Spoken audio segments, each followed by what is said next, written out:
Chapter 112. Yutong, how about we play another round? Qingye was unwilling to admit defeat.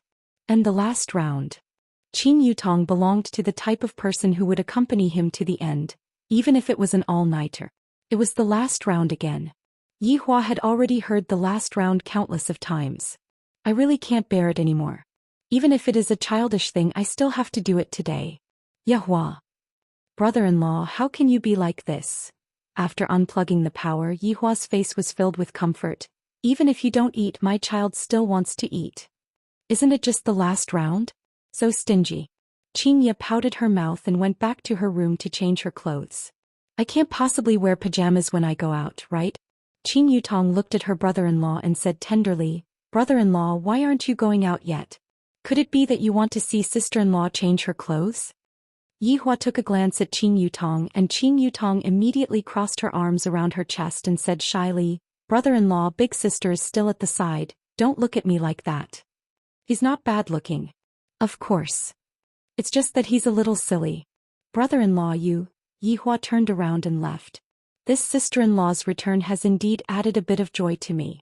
Qin Yutong, who was in the room, stomped her feet and mumbled, How am I stupid? Master, you are indeed a little silly sometimes. You're the stupid one. You're the most stupid person in the system. Master should understand the meaning of the saying, he who keeps company with ink will be stained black. Alright. All of you have come to bully me. I will remember this debt. Master, you'd better write it down in your little notebook. I'm afraid you'll forget the oath you made. Qin Yutong clicked her tongue. Don't mention my dark history. After Qingye finished changing her clothes, she said to Yi Hua, You go and change your clothes as well. It's summertime and you are still wearing a suit. Where is the short-sleeved shirt that you wore yesterday? It's too childish. Don't be long-winded, go in and change. Right now, Qingye didn't want Yi Hua to be too stylish, lest some wild bees fly over to him. Qingye walked downstairs and discovered that Leisure Bar was about to open for business, and everyone was starting to get busy. Madam. Wei Chong walked over and greeted respectfully. Qingye smiled gently. Wei Chong, what's wrong? Wei Chong looked at Tang Wei, who was not far away. She was currently wiping the table and said in a low voice, Madam, Wei Chong has a request. If I can help you, I will definitely help you. Qingye said with a smile. Wei Chong respectfully said, Actually, it's not a big deal. Madam should know that this subordinate is dating little Tang. Qingye went into a slight daze for a moment. This Wei Chong claims to be my subordinate, so strange. However, after thinking about Yi Hua's identity, Qingye felt relieved. This Wei Chong might be Yi Hua's underling, which means that Wei Chong is my underling. When my husband's underling is in trouble, of course I have to help him. I know. Didn't you say it last time? Is it that Yi Hua is too stingy? I will go and talk to him. Upon thinking that Yi Hua was still using Wei Chang's salary in the past, Qingye felt helpless. Wei Chong was greatly startled. I didn't say that his honor is stingy. Madam, you have misunderstood. Subordinate is not talking about this matter. Then what is it? I feel that my relationship with Lil Tang can be improved, but I don't know where to start. Wei Chong was very embarrassed. He felt that he would lose face if he asked someone else, but asking his honor was equivalent to not asking at all. Thus he could only ask the madam. Actually, Wei Chong asking Qingye was equivalent to asking in vain. After all, Qingye was also a newbie. This was the first time that Qingye had encountered this kind of problem, and she still didn't really understand what Wei Chong meant. Improved? To what stage? Qingye asked. Wei Chong let out a breath, then said in a low voice, It is to reproduce offspring. Reproduce offspring. This really made Qingye speechless. Isn't this phrase a little too appropriate? Qingye paused for a moment. This problem is a bit thorny. Thinking back to my own experience, I don't seem to have any process. Yi Hua just pushed me, then when the conditions were right, success would follow naturally. If that's the case, then I can conclude the strategy of a man. Qingye said with an appearance of someone who had been through the same thing. Wei Chong, a man has to take the initiative, he just has to push her down directly. Wei Chong, who had a face full of anticipation, immediately froze. His honor is like this. Even Madam gave the same answer. They really don't have any mood at all, just watch an idol drama, that romantic atmosphere. Seems like both his honor and Madam don't have any mood at all and went straight to the point. I, Wei Chong, am a man with mood. How can I be so casual about it? Seems like I can only rely on myself for this matter. Thank you, madam, for your pointers. Xianxia took a glance at the diligent Tang Wei and said, Lil Tang is a pretty good girl, don't let her down. This subordinate will follow madam's instructions.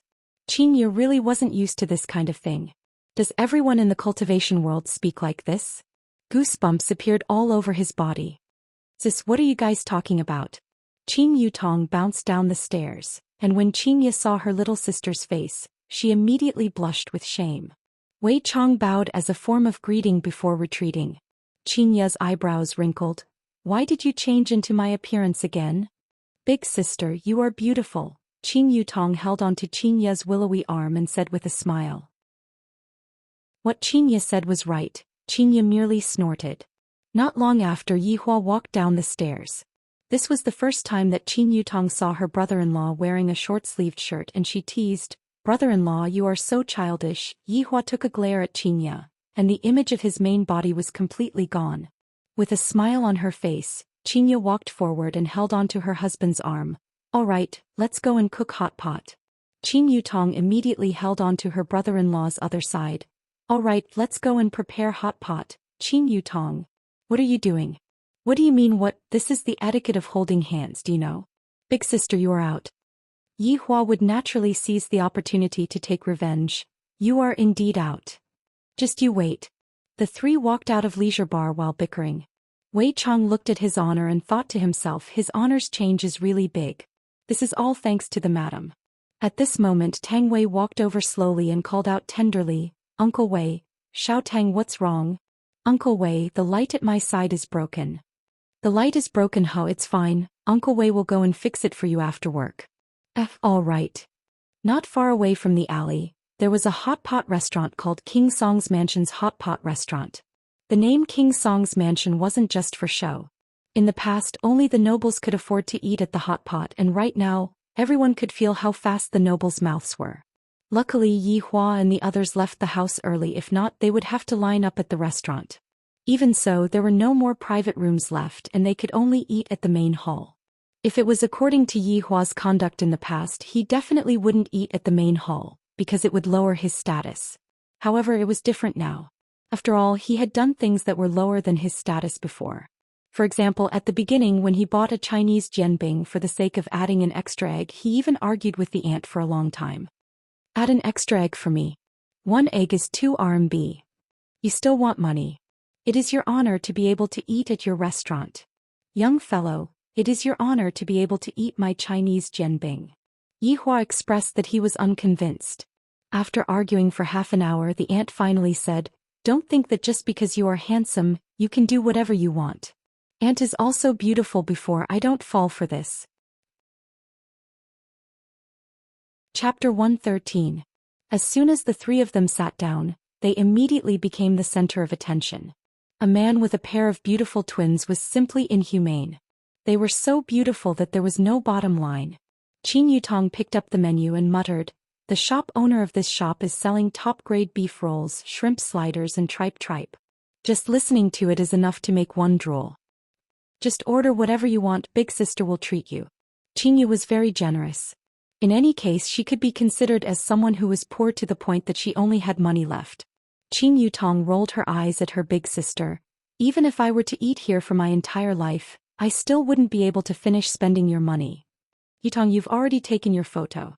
If you still plan to stay at your brother-in-law's place, you'll have to pay for your living expenses. Big sister, why are you the same as brother-in-law? Both of you are so stingy. Qin Yutong pouted her small mouth and said, Even though you have so much money, you still want to collect living expenses. Yi Hua was unjustly implicated. When have I been petty? You still say you're not stingy? Brother-in-law, why don't you take out the meat from that day and eat it? You can only eat it once a week. Yi Hua said faintly. I don't want to eat it once a week. I want to eat it every day. When the customers that were sitting around heard Qin Yutong's complaint, they almost wanted to flip the table. I can't endure it. Her sister-in-law wanted meat, but her brother-in-law said that he would only allow it once a week. Her sister-in-law was not happy and wanted it every day. The main point was that the older sister was smiling without saying a word. How could she mess around like this? *CK, where are my Italian cannons? Bombard this affectionate couple. Yi Hua said faintly, not giving. As expected, the sound of chopsticks breaking resounded around them. His sister-in-law was not satisfied, but as her brother-in-law he refused to give it to her. Let go of sister-in-law and let me do it. Although she was angry, especially when she saw the indifferent look on that man's face, she felt that he was simply inhumane. How could a person resist the temptation of such a beautiful sister-in-law? In actuality, Yi Hua felt that after being hugged by a woman like Xianxia to sleep every day, he would naturally become immune to it. Some people did not win at the starting line, but directly appeared at the finishing line. Right when the three of them were waiting for the dishes to be served, a boy suddenly ran in and found a table that was not far away from Yi Hua, and that table just happened to be occupied by a man and a woman. Qing Yutong said sneakily, "I think this boy is definitely here to catch adultery." "How did you know?" Yi Hua asked faintly. Qing Yutong pointed outside. "Just now I saw him riding a bicycle over." Just when Qing Yutong finished speaking, the voice of a boy could be heard from the other side. Why did you do this to me? I used a bicycle to pick you up for 3 years. This man will pick you up in a Bentley for 3 days. You want to break up with me? Are you worthy of me?" The girl said apologetically, "I'm sorry, actually when he came to pick me up on the first day I was all ready." The man clutched his chest and retreated weakly. He didn't expect that he had overestimated himself. It turned out that he didn't need 3 days. 1 day was enough. After witnessing everything, Yi Hua said faintly, "Snow White told us one thing, 7 shits are not comparable to a kiss from a tall, rich and handsome man." Xianxia rolled her eyes at Yi Hua. Humph, what should I say then? It can only mean that you have good eyesight." Yi Hua said with a faint smile.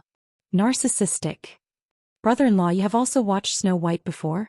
Upon hearing about cartoons, Qing Yutong became interested.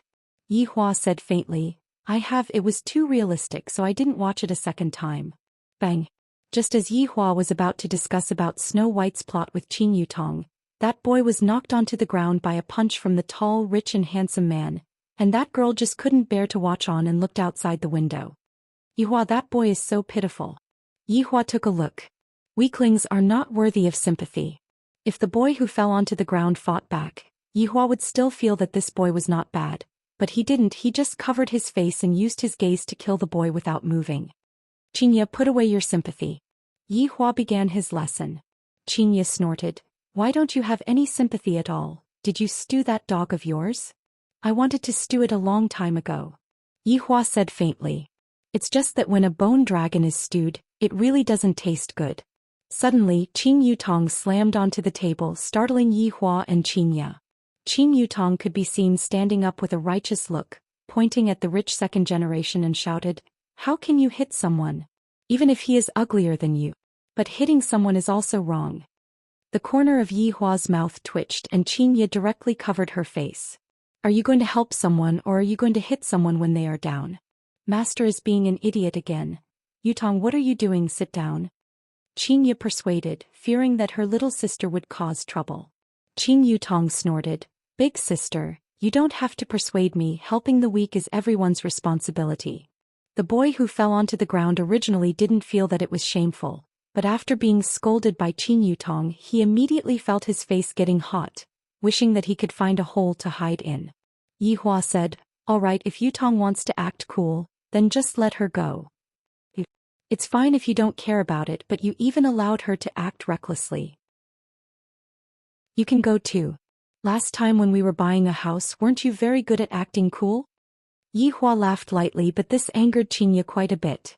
"The child in my stomach will definitely be born with fire attribute." "Yi Hua, do you want to quarrel with me here? Do you still remember what you called me that night?" Xianxia immediately admitted defeat and scolded Yi Hua for being shameless, for always using this joke. Qing Yutong walked forward and helped up the boy whose face was completely red, and when the boy saw that it was actually such a beautiful woman who stood up for him, he felt like he was about to become drunk. Just that, the next sentence that Qing Yutong said almost made the boy vomit blood. "Little brother, don't be afraid. With your short arms and legs, you are definitely not his opponent. Let me do it." Don't speak. I know what you are feeling right now.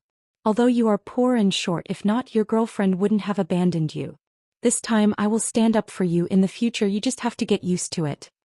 Qin Yutong patted onto the boy's shoulder and said earnestly. The boy's heart was about to collapse. Big sister. Can you please leave? I would rather be punched by you than to be talked about so miserably by you. Don't pull me, I want to leave. I want to go home. Yihua, quickly go and pull her back. Xianxia couldn't bear to watch anymore. Can't you all see that boy's face changing between white and red? I'm really worried that he might suddenly die. Xianxia suddenly remembered that Yihua had taught me a set of first aid techniques. Last time, that person vomited blood and was still able to be dealt with by me.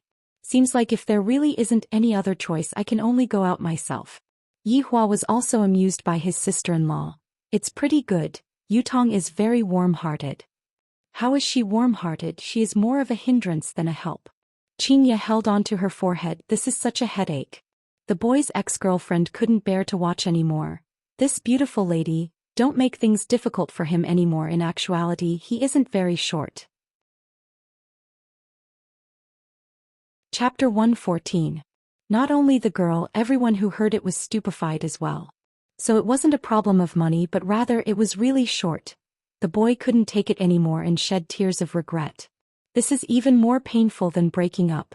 I thought that she is vain, but it turns out that she doesn't. She just dislikes me, and even said it out. Qin Yutong seemed to know something and was a bit embarrassed as she said while stammering, about that. You don't have to be too discouraged. Think about those men who suffered from erectile dysfunction. Do you feel better after thinking about it? Immediately, the faces of a few middle-aged men in the hall stiffened. The boy seemed as if he was struck by lightning. His girlfriend ran away with a rich second generation, and furthermore it wasn't for money. This is a shame for a man, and he was even exposed by a kind-hearted beauty. I originally thought that I was desperate enough, but I didn't expect that. I underestimated despair. The boy covered his face and ran away desperately. This time he was even more injured than when he just came in. Sorry for disturbing you. Qin Yutong turned around and left. Originally I still wanted to stand up for the boy, but in the end the boy had a hardware problem. This is too miserable. The tall, rich and handsome smiled and did not plan to pursue the matter, appearing like a gentleman. Returning back to her seat, Qin Yutong's pretty face was slightly red. She was extremely beautiful, but this kind of beauty carried a bit of foolishness. Xianxia was different. Her beauty was noble. Now you know how to be embarrassed. You also have to worry about other people's family matters. Xianxia reprimanded. Qin Yutong pouted her cherry lips. I am just helping out when I see injustice.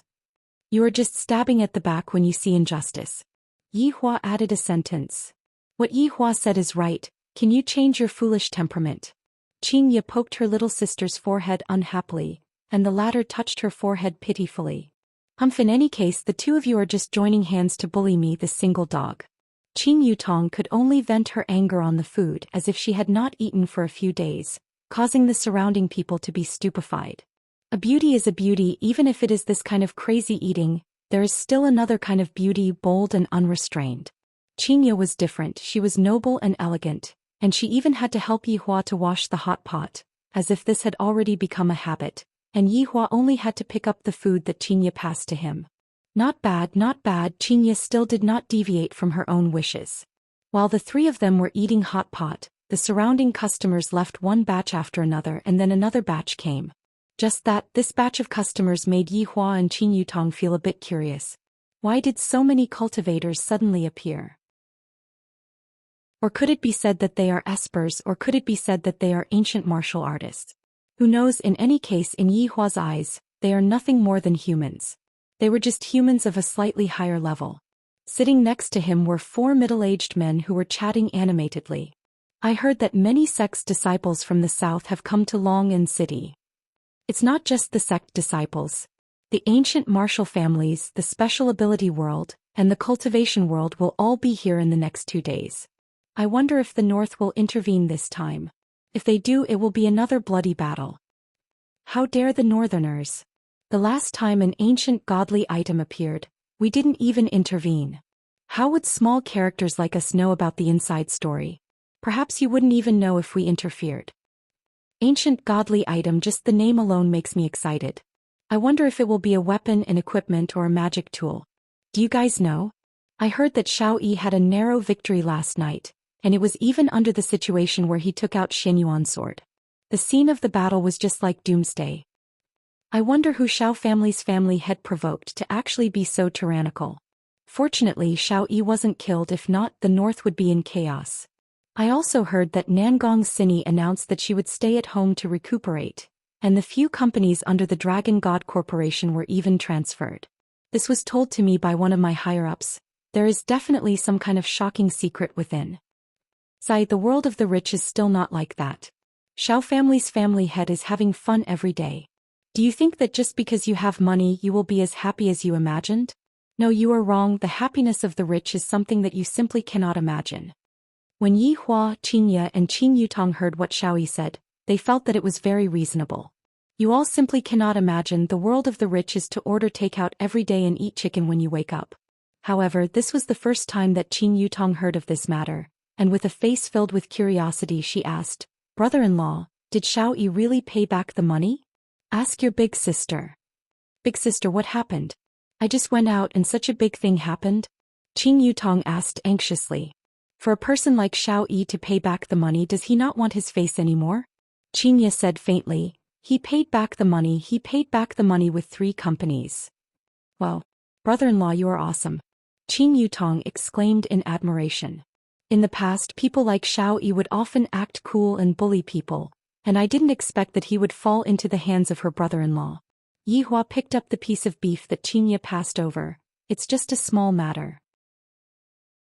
Brother-in-law, you are acting cool again. Tell me about the process. You didn't even ask me to go and check the accounts. You are not a good friend. Yi Hua said faintly, small matters like checking accounts can be left to the servants.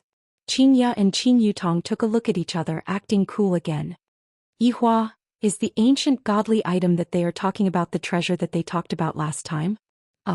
Big sister, what treasure are you talking about? Why are you all hiding it from me and not bringing me along to play? Qin Yutong pouted her small mouth just like a little child. In actuality, Yi Hua was also a bit curious about the ancient godly item. After all, Yi Hua had a hobby of collecting things, and inside the ring on his finger there were a lot of weapons and equipment, and they were all spoils of war that Yi Hua collected. However, if Yi Hua were to know about the might of Shenyuan sword, he would rather stay at home and watch the movie. Do you want to go and take a look? Yi Hua asked faintly. Yes. Yes.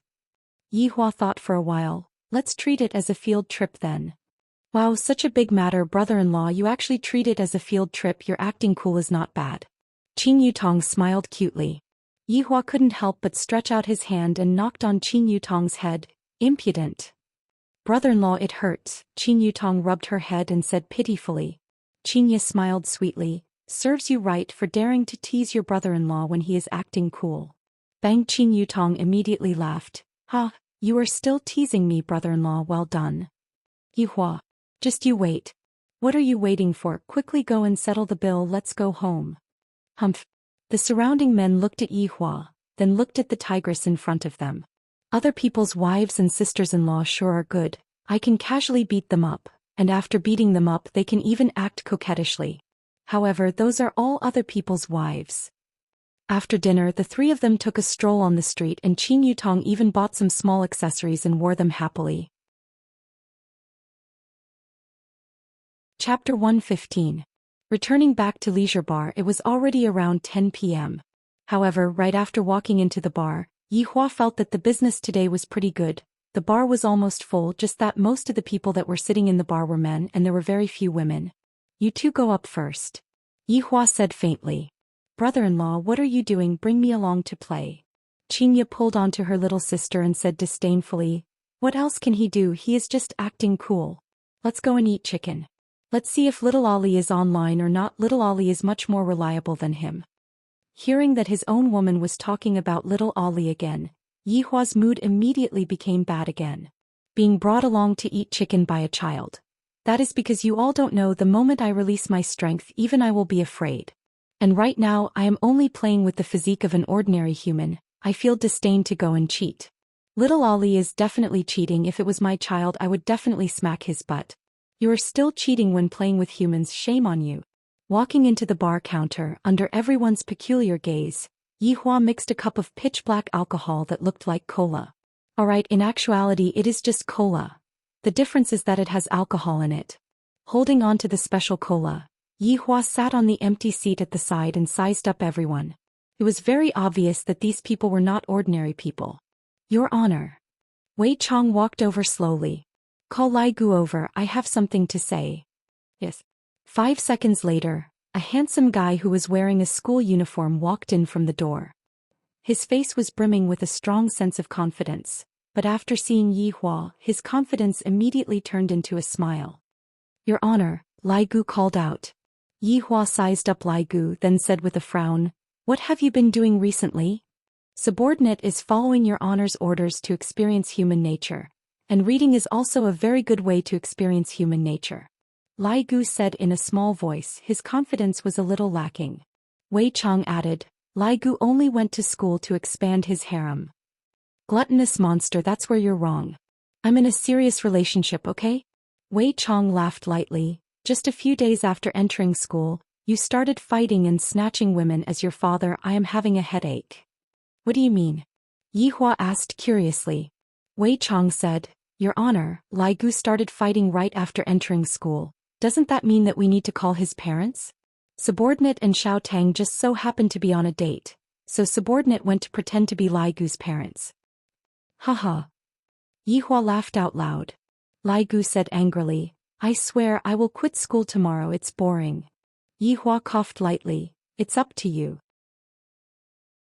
However, what I want to say is that after a few days, everyone should go out and have a walk together. It has already been 5 years and we have yet to go out together. Thinking back to the past, Wei Chong and Lai Gu's expression changed. They knew that His Honor was thinking about the time in the past.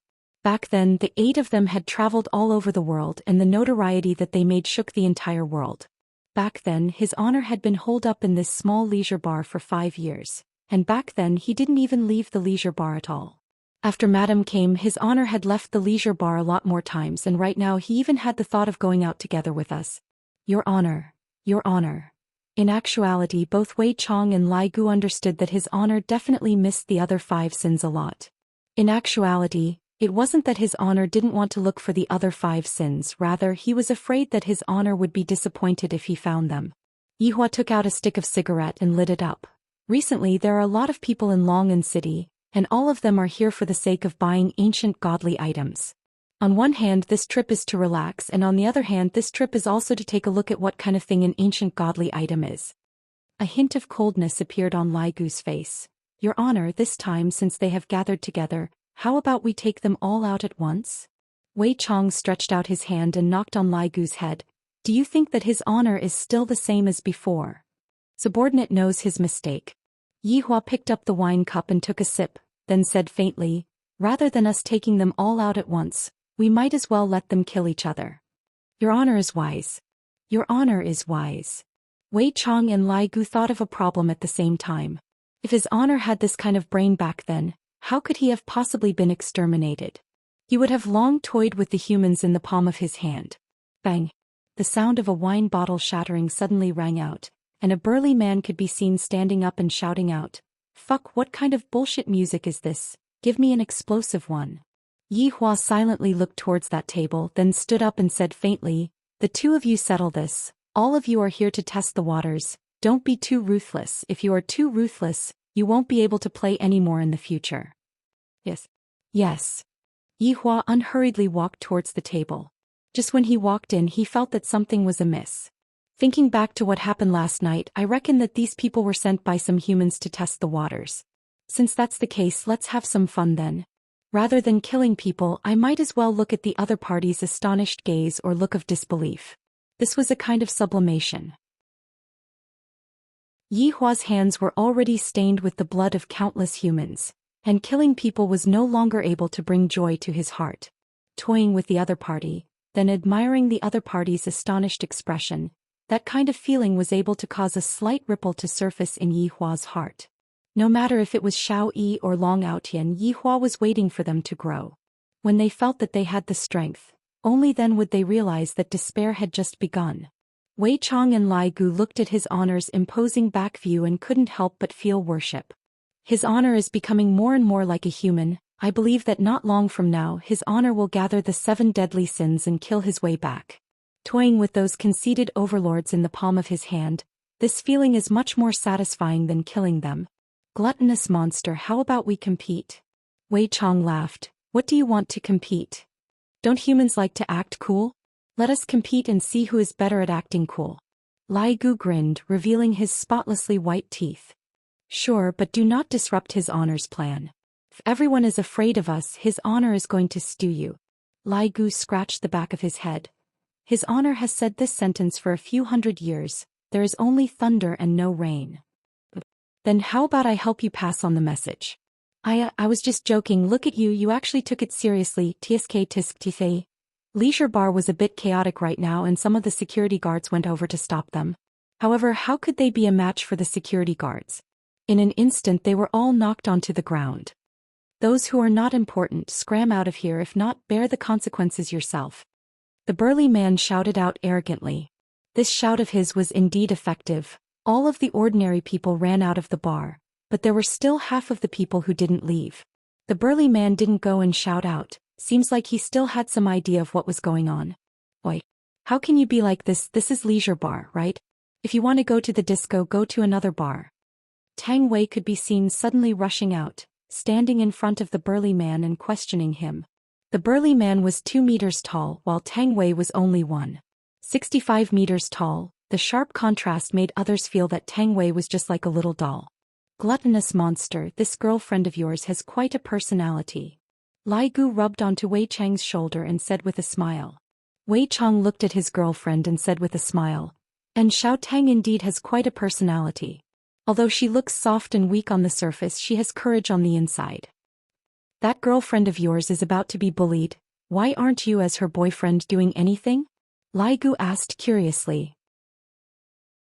Wei Chang looked at the beautiful figure on the stage and black light flickered within his eyes. Right now Xiao Tang is no longer considered as a human. K gluttonous monster, you are so perverted. Aren't those 3 celebrities of yours the same? They were nourished by your dragon aura. Wei Chang teased. Lai Gu spread out his hands. What can I do? These are all side effects. I will just treat it as nurturing 3 subordinates who can fight and warm the bed. After all, his honor is currently on vacation. That's true. When his honor finishes his vacation, the bloody moment will arrive. Chapter 116. The burly man looked at Tang Wei who was in front of him and revealed an evil smile. He stretched out his dirty hand wanting to touch Tang Wei's face. That tender and pure white skin would definitely be very pleasurable to touch.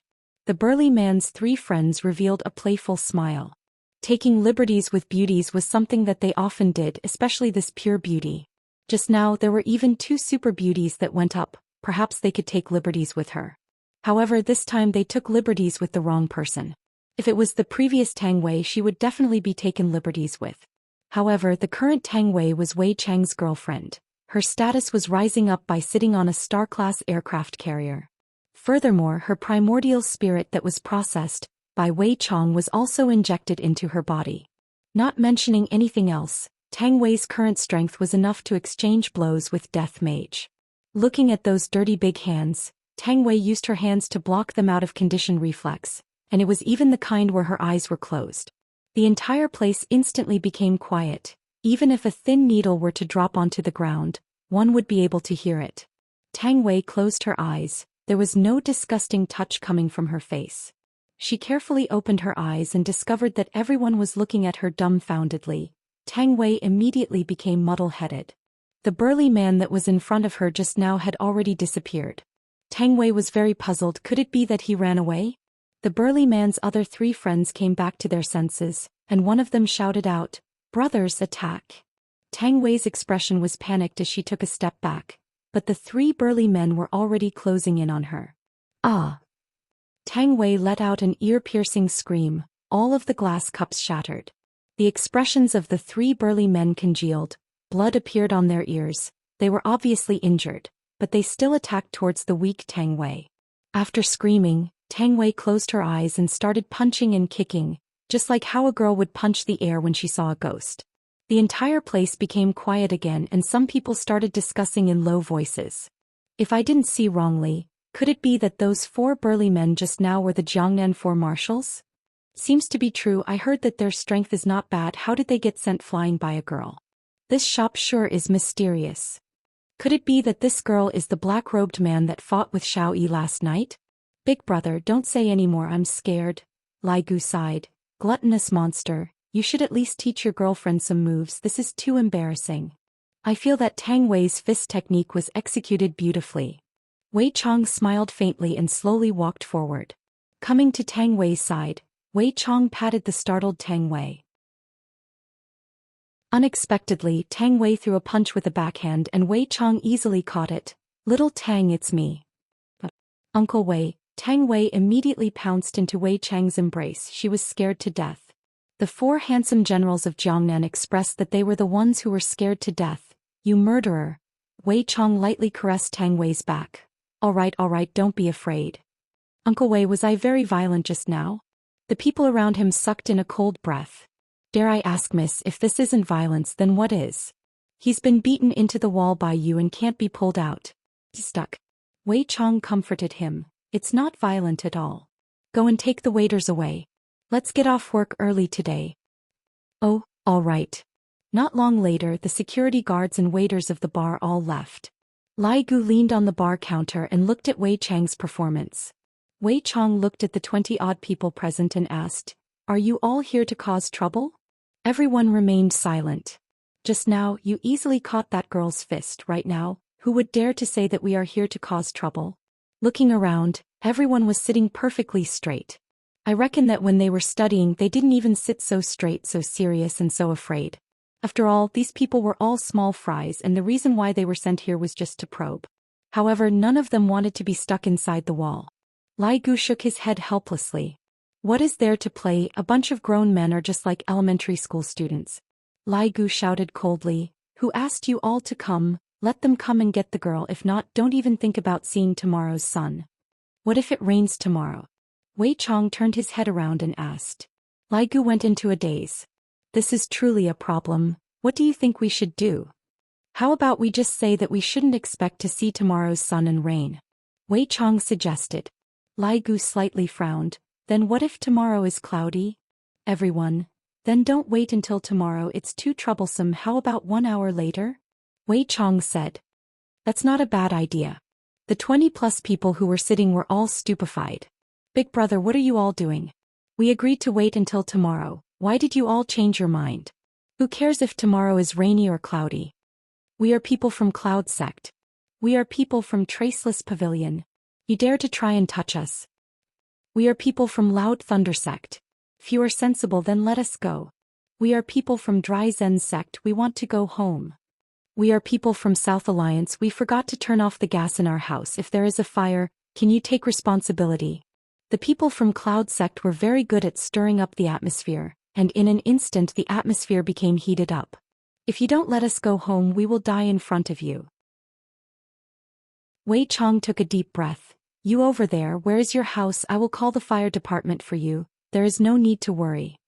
If you all want to go home, you all need your parents to come and get you. If not, you all will die. Wei Chong continued. Lai Gu placed both of his hands into his pockets and walked to the middle of the room, then said, If you all don't recognize me as your boss, I will teach you all how to comb your hair in the middle. After finished speaking, Lai Gu even touched his hair. His hairstyle mustn't be messed up. The 20+ people below were about to collapse. Just what kind of weirdo is this? His words are clearly so childish, yet he is leaking out a terrifying aura, causing those childish words to be more effective than any kind of threat. Too terrifying. Lai Gu shouted coldly, What are you all still in a daze for? Wait for me to treat you all to spicy hot pot. Call the fire department. Everyone didn't dare to be rash. Call the fire department right now, you all will regret it. In actuality, these 5 big powers were very powerful existences in the south. There was no need to talk about Cloud Sect. They were located at the periphery of Long and City in the cultivation world. The members of South Alliance were all people with special abilities. They were a power that couldn't be underestimated. Traceless Pavilion was located at the southwest. The parasitic insects that they raised were also ever-changing. The people in the circle of parasitic insects didn't dare to interact with them too much, fearing that they might accidentally be poisoned by the parasitic insects. Loud Thunder Sect belonged to the ancient martial arts sect. Their moves were superb, and their sect master was someone who could fight against Xiao Yi one-on-one. The prerequisite was that Xiao Yi didn't use Xinyuan's sword. Dry Zen sect also belonged to the cultivation world. Their strength wasn't that great, but they were experts in using medicine. Of course, this was only the strength of sects and sects. There were still powerful families in the south whose strength was comparable to Xiao family, just like Wang Debao, just that they didn't come today. As for why they didn't come, perhaps they received the news of Lai Gu's arrival, and these 5 idiots came here to test the waters, and became the cannon fodder of Lai Gu. The call went through, but I still have to wait. Lai Gu is very bored at this time. I can already enjoy the service of a big celebrity on the bed. Gluttonous monster, do you want to play landlord? We are missing one. Wei Chong said. Lai Gu looked towards the 20+ people below. Play landlord over, I will let you go if you win. The people below first went into a daze for a moment, then began to fight with each other, almost starting a fight. Chapter 117. After a round of fighting, a hero from the Dry Zen sect won. This person was rather thin and weak, but to be able to win in front of so many people, it was clear that he had other strong points. Lai Gu arranged the seats properly, then Wei Chong took out the poker cards, then the 3 of them sat down. Wei Chong smiled and asked, "What's your name?" "I'm Xiong. Lai Gu laughed. "Your name doesn't match your physique at all." Xiong rubbed his nose in embarrassment. "I used to be very strong, but I've become skinny after refining medicine." Wei Chong began to shuffle the cards, and Lai Gu took out a comb and brushed it left and right, then took out a small mirror and looked at it. After he was satisfied, he kept the comb. "You know how to play Fight the Landlord, right?" Of course. When I'm bored, I'll also spar with my disciples," Xiong said with a silly smile. Wei Chong took out 3 bottles of beer, 1 for each of them. Xiong was very touched. He didn't expect them to be so nice. They even had beer to drink, and it was even beer. After shuffling the cards, Wei Chong smiled and said, "If you win, I will let you go." Thank you very much. Xiong was very happy. "In the future, I will not come to this leisure bar anymore. This is a den of bandits." "Then what if we win?" Lai Gu asked back, then opened the beer cap and drank a small mouthful. Burped. Xiong was shocked and didn't know how to reply. Lai Gu patted onto Xiong's shoulder. "How about this? If we win, we will chop off one of your limbs, and if you win once, you can leave." Xiong's expression changed drastically. Even the people below couldn't help but take a step back. Too savage. It's easy to offend people like this. Xiong regretted coming out, but the arrow was already knocked on the bowstring and had to be released. "Then you can't cheat." Lai Gu spread out his hands. "Do we look like people who would cheat?" Looking at Wei Chong and Lai Gu's sincere face, Xiong believed them. At the start of the first round, Xiong appeared to be very nervous. Even his hand that was grabbing the cards was trembling, and the 20+ people that were watching the game did not even dare to let out a sound. The 4 marshals of Jiangnan who were stuck in the wall simply pretended to be dead. "You guys can't see me." Xiong picked up the flipped cards. This was the fate of the host, but he still had to look at the cards. Wei Chong and Lai Gu looked at their own cards and wrinkled their brows. On the other hand, Xiong looked at his own cards and revealed a smile. "All the trump cards are in my hands, and there are also various kinds of big cards. Let's see how you are going to win." Next, Xiong started to perform. Lai Gu and Wei Chong refused all kinds of things as if they had made up their mind to let Xiong go. 2. Lai Gu finally took out a card. "King Bomb, I only have 1 card left. Thank you, big brothers, for helping me." Xiong finally heaved a sigh of relief. Even the heavens wanted to let him go. Wei Chong shouted in a deep voice, "Wait." Xiong was taken aback, and so were the audience. Was he going to go back on his word? Flush 2 King Red Bomb. Wei Chong played a pair of red 2s. Other than Lai Gu, everyone was stupefied. What kind of operation is this? Xiong gripped the 2 kings in his hands tightly. He was in a bad mood. He squeezed out a smile and said, "Big brother, this is not good." Lai Gu drank a mouthful of wine. "Just now I asked you if you know how to play landlord, and you said that you know how to play it. What, are you trying to go back on your words? Do you believe that I will chop you into pieces right now?" Don't, I understand." Xiong could only hope that they had a single card in their hands and let him go. Wei Chong and Lai Gu were not fools. Knowing that you have a 2 in your hands, would you still put a single card in your hands? Without any suspense, Xianxia lost the first round. Gluttonous monster, where did you put the knife? Oh, there is a fruit knife under the bar counter. Lai Gu took out the fruit knife and placed it on the table. Do you want to do it yourself or do you want us to do it? Xianxia gasped for breath. What should I do? I can't win against them. If I resist, I will die. If I lose an arm, at least I will have a chance to win again. Since I have already gambled, I can only continue. You guys go ahead. Xianxia took out a medicinal pill and prepared to stop the bleeding. Lai Gu took the fruit knife and twirled it in a fancy manner. With a flash of silver light, Xianxia's left arm fell onto the ground and blood sprayed out violently. Xianxia was also a man. Without making a sound, he continuously tapped on his acupuncture points with his right hand and swallowed the medicinal pill. Then he took out a small bottle and sprinkled the powder onto the wound. Wei Chang thought that it was some kind of divine medicine, but it turned out to be Yunnan Baiyao. After doing all these, Xianxia's pale face gradually became rosy. The 20+ people below revealed looks of fear. This is basically not letting him go, but rather he wants to kill him one slash at a time, and he actually believed it. Next, it was Lai Gu's turn to shuffle the cards, and Xianxia only grabbed the cards with one hand. Although it was a bit slow, Wei Chang and Lai Gu expressed that they understood. Xianxia became the host again, and he had extremely good cards. Not only was it a king bomb, there was also a flush 2 king bombs. It was an existence that was even more awesome than a king bomb. Furthermore, it was a black flower. Even if they had a red flower, how could a red flower be as big as a black flower? The atmosphere in the hall was very strange, causing people to tremble with fear. Xianxia felt that he would definitely win this game. He had 2 bombs and a 3 king bomb. Xianxia shouted in a deep voice. His aura was extraordinary. Lai Gu took out a pair of 2s. Flush 2 king bomb. Flush 2 king bomb, black bomb. Xianxia's face turned sinister. How satisfying is this? Now you guys have nothing to say, right? Wei Chang and Lai Gu did not make a sound. Seems like they approved of this method of playing. This made Xianxia heave a sigh of relief. If I rush to the hospital now, I can still reattach my arm. A pair of 3s. Wei Chang threw out a pair of 3s. The hall fell into silence. What kind of F***king place is this? Fight the landlord. It can even be played like this. Lai Gu heaved a sigh of relief. Luckily you have a pair of 3s, I only have 1 3. Xianxia's broken arm began to bleed. His face became pale once again. Why can a pair of 3s eat a pair of 2s?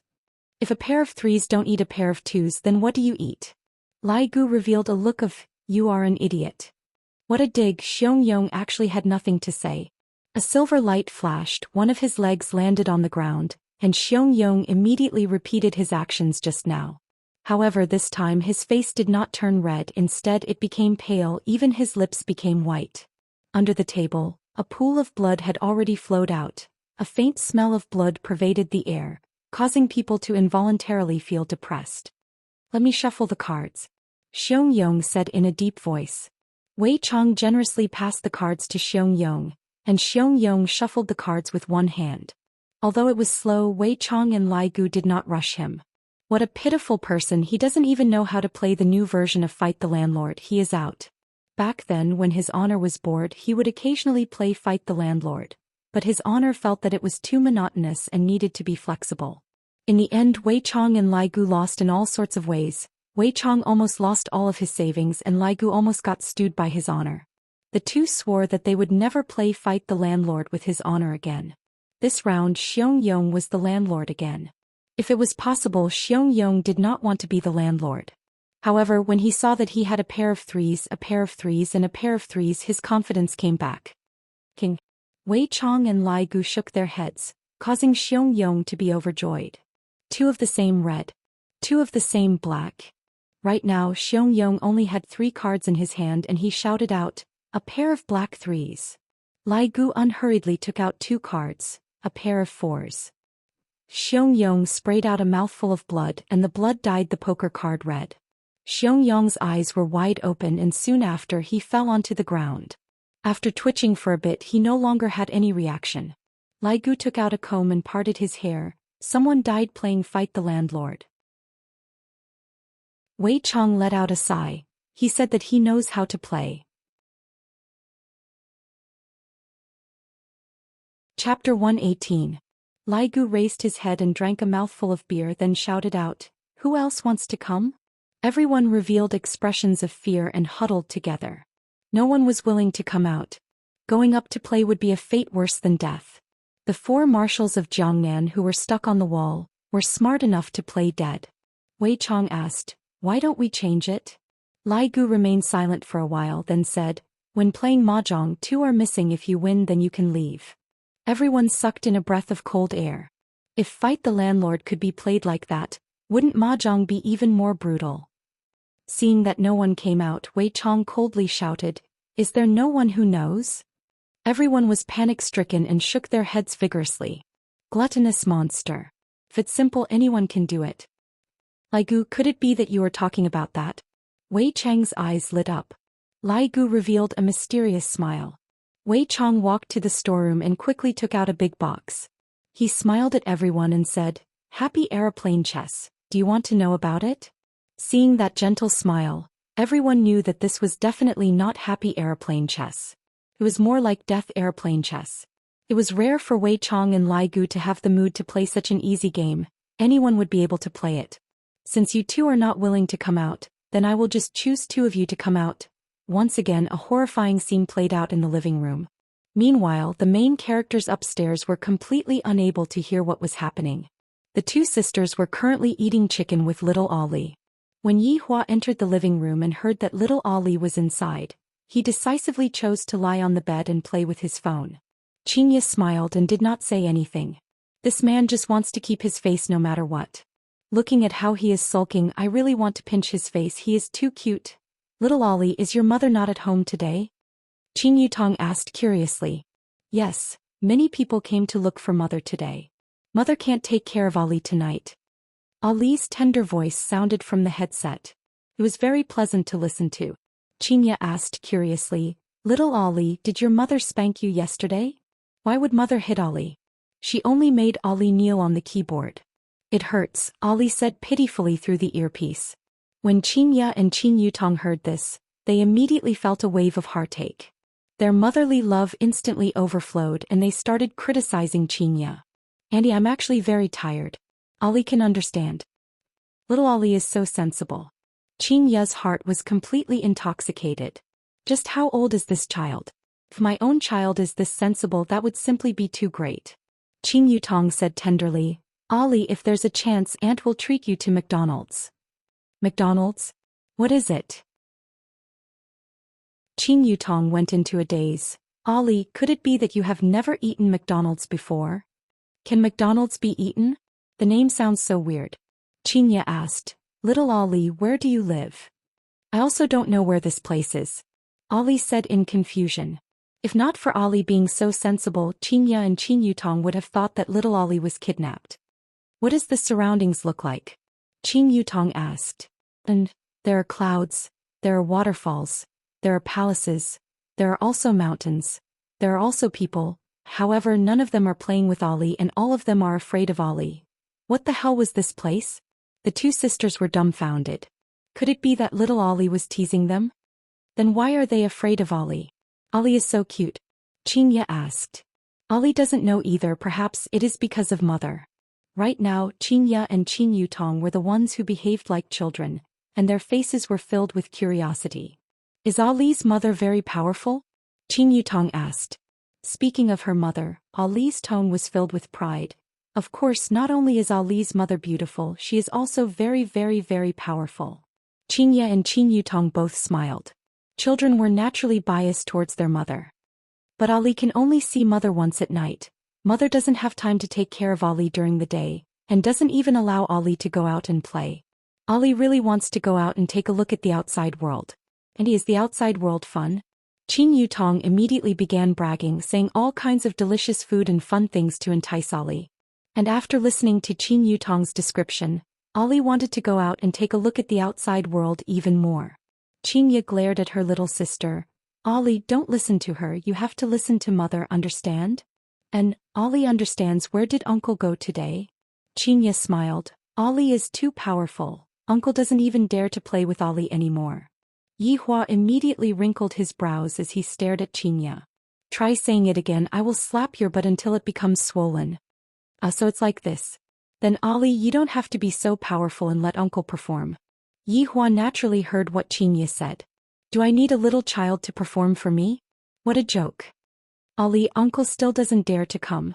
Xianxia smiled lightly. Yihua snorted coldly. Who said that I don't dare to come? And is uncle coming? Ollie asked curiously. An uncle is coming, we can play as a team. That's great, Ollie likes to play with uncle. Yihua's expression sunk. I don't like to play with a brat like you. In the following period of time, little Ollie was going to bring Yihua to eat chicken again. The fight upstairs was very intense and the situation downstairs was the same as well. The smell of blood in the air was very dense, and the white dice were already dyed red by blood. Severed limbs were all around the dice and the scene was too horrible to look at. The two men were only left with their bodies and a hand, and the two men were holding on to their last breath. Such a terrifying scene would cause a person's spirit to collapse. They weren't afraid of death, but after seeing such a way of death, only then did they know what it meant by living a life worse than death. Wei Chong and Lai Gu were drinking beer and playing games while waiting for the backstage to arrive. Wei Chong and Lai Gu didn't have the slightest bit of pity in their hearts. If I had known that this would happen, I wouldn't have done what I did back then. To dare to come to his honor's territory to test the waters, it is already not bad for me to have an intact corpse. Suddenly, the sound of brakes and hurried footsteps rang out from outside of the door. Everyone was overjoyed. Someone is finally here to save us. Cloud Sect's elder Xing Kai has arrived. South Alliance's elder Gao Shuang has arrived. Dry Zen Sect's elder Yu Yingguang has arrived. Strong Lightning Sect's elder Wen Rui has arrived. Traceless Pavilion's elder Tu Rong has arrived. The disciples of various sects could be seen walking in first and shouting out the name of their sect's elder loudly. However, when they saw the situation at the scene, their chests were heaving up and down. Ugh! Even the brows of the elders who walked in right after them were tightly knitted together. The other party is simply too savage, inhumane, and his methods are so cruel that it makes one's hair stand on end. Furthermore, the other party is completely not putting us and the others in his eyes at all. A small leisure bar dares to be so arrogant. However, when they thought about what happened last night, the elders' anger stopped for a moment. The reason why they sent people here today was to probe the other party. From the looks of it, that black robe from last night is most likely those two people. Even Xiao Yi only had a Pyrrhic victory, so how can the five of us be a match for the other party? Let the sect head come over and fight, but the sect head has an important matter to deal with right now, so how can he have the time to deal with such a small matter? Chapter 119. Elder, save me. I want to go home. One of the people who was currently playing happy airplane chess was slowly crawling, leaving behind a long trail of blood behind him. However, before he could even crawl to the front of his elder, he already stopped breathing, and the other person was also the same. The five elders were furious. How many years had it been? No one dared to kill their disciples in front of them. Even Xiao Yi only dared to teach them a lesson and didn't dare to kill them. But looking at the scene, there were 3 corpses and not a single one was complete. Could be seen how cruel it was. There were also the 20 female disciples, some of whom were scared out of their wits.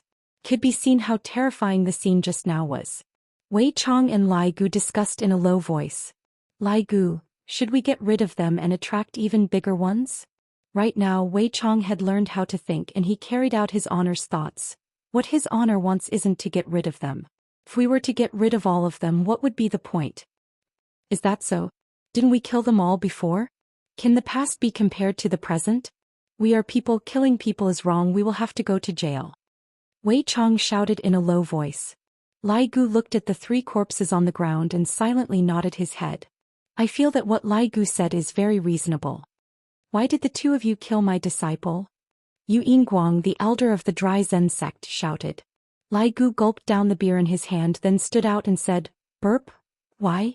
Old man, your people ran into my territory and behaved atrociously. It's already good enough that I only killed 3 of them. Besides, they died waiting for you. Yu Yingguang's expression changed. Waiting for us? Of course, what do you think? Lai Gu took out the comb once again and brushed left and right. That strange smile of his caused people's hearts to turn cold, and that strange split in the middle caused people to tremble with fear. Gao Shuang of the Southern Alliance said in a deep voice, "What are you trying to do?" Wei Chong slowly walked out. "Actually, I don't want to do anything. I just want to warn everyone that this is a bar, not a bar."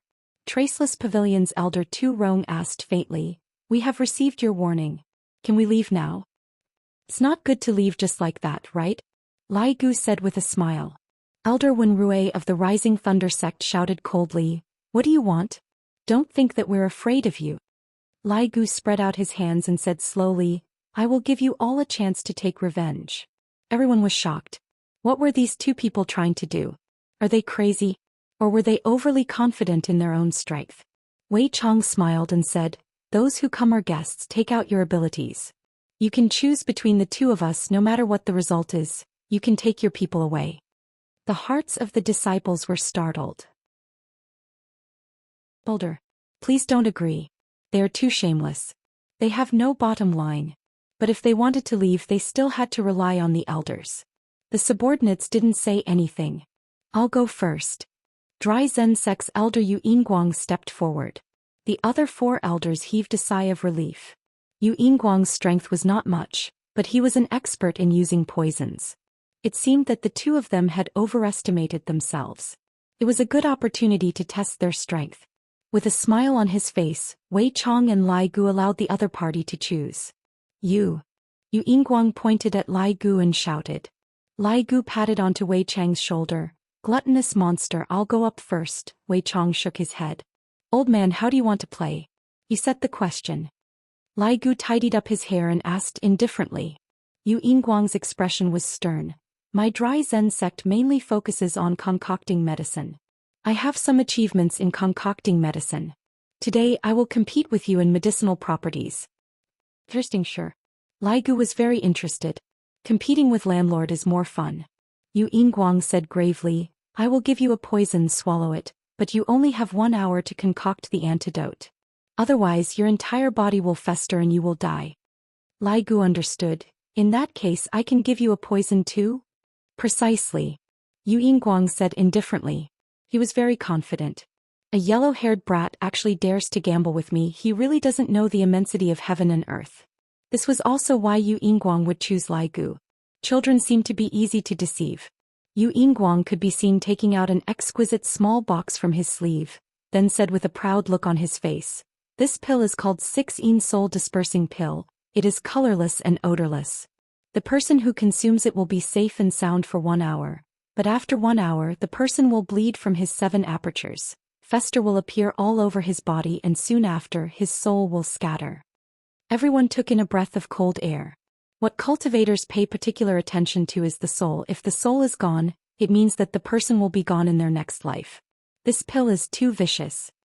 This pill has been concocted by me for 49 days, and the medicinal ingredients required for it have even been a year. To be honest, even I don't know how to concoct the antidote." Yu Yinguang added. The other 4 elders frowned. What is this Yu Yinguang trying to say? Could it be that he doesn't want to kill the other party? Of course Yu Yinguang wanted to, but as a pharmacist he wanted to see other people tremble in front of the pill that he concocted even more. That kind of satisfaction was even more satisfying than killing someone. Lai Gu smiled, then stretched his hand into his clothes, seemingly to be poking something. Everyone was a little stupefied. After poking for around a minute, Lai Gu took out a black pill, then coughed lightly and said, "This pill is concocted by me. Although the time taken is not long, the effect is not bad. I even gave it a name. I want it every day. As for the medicinal ingredients, it is very hard to find. After consuming it for 1 minute it will take effect. After consuming it for 1 hour, if the medicinal effect is not neutralized, the person's body will explode and he will die." Yu Yinguang smiled in disdain. "I am just exaggerating. There is no medicine in the world that I cannot neutralize." However, looking at the black pill in Lai Gu's hand, why do I feel that it is so disgusting? How can I not be disgusted?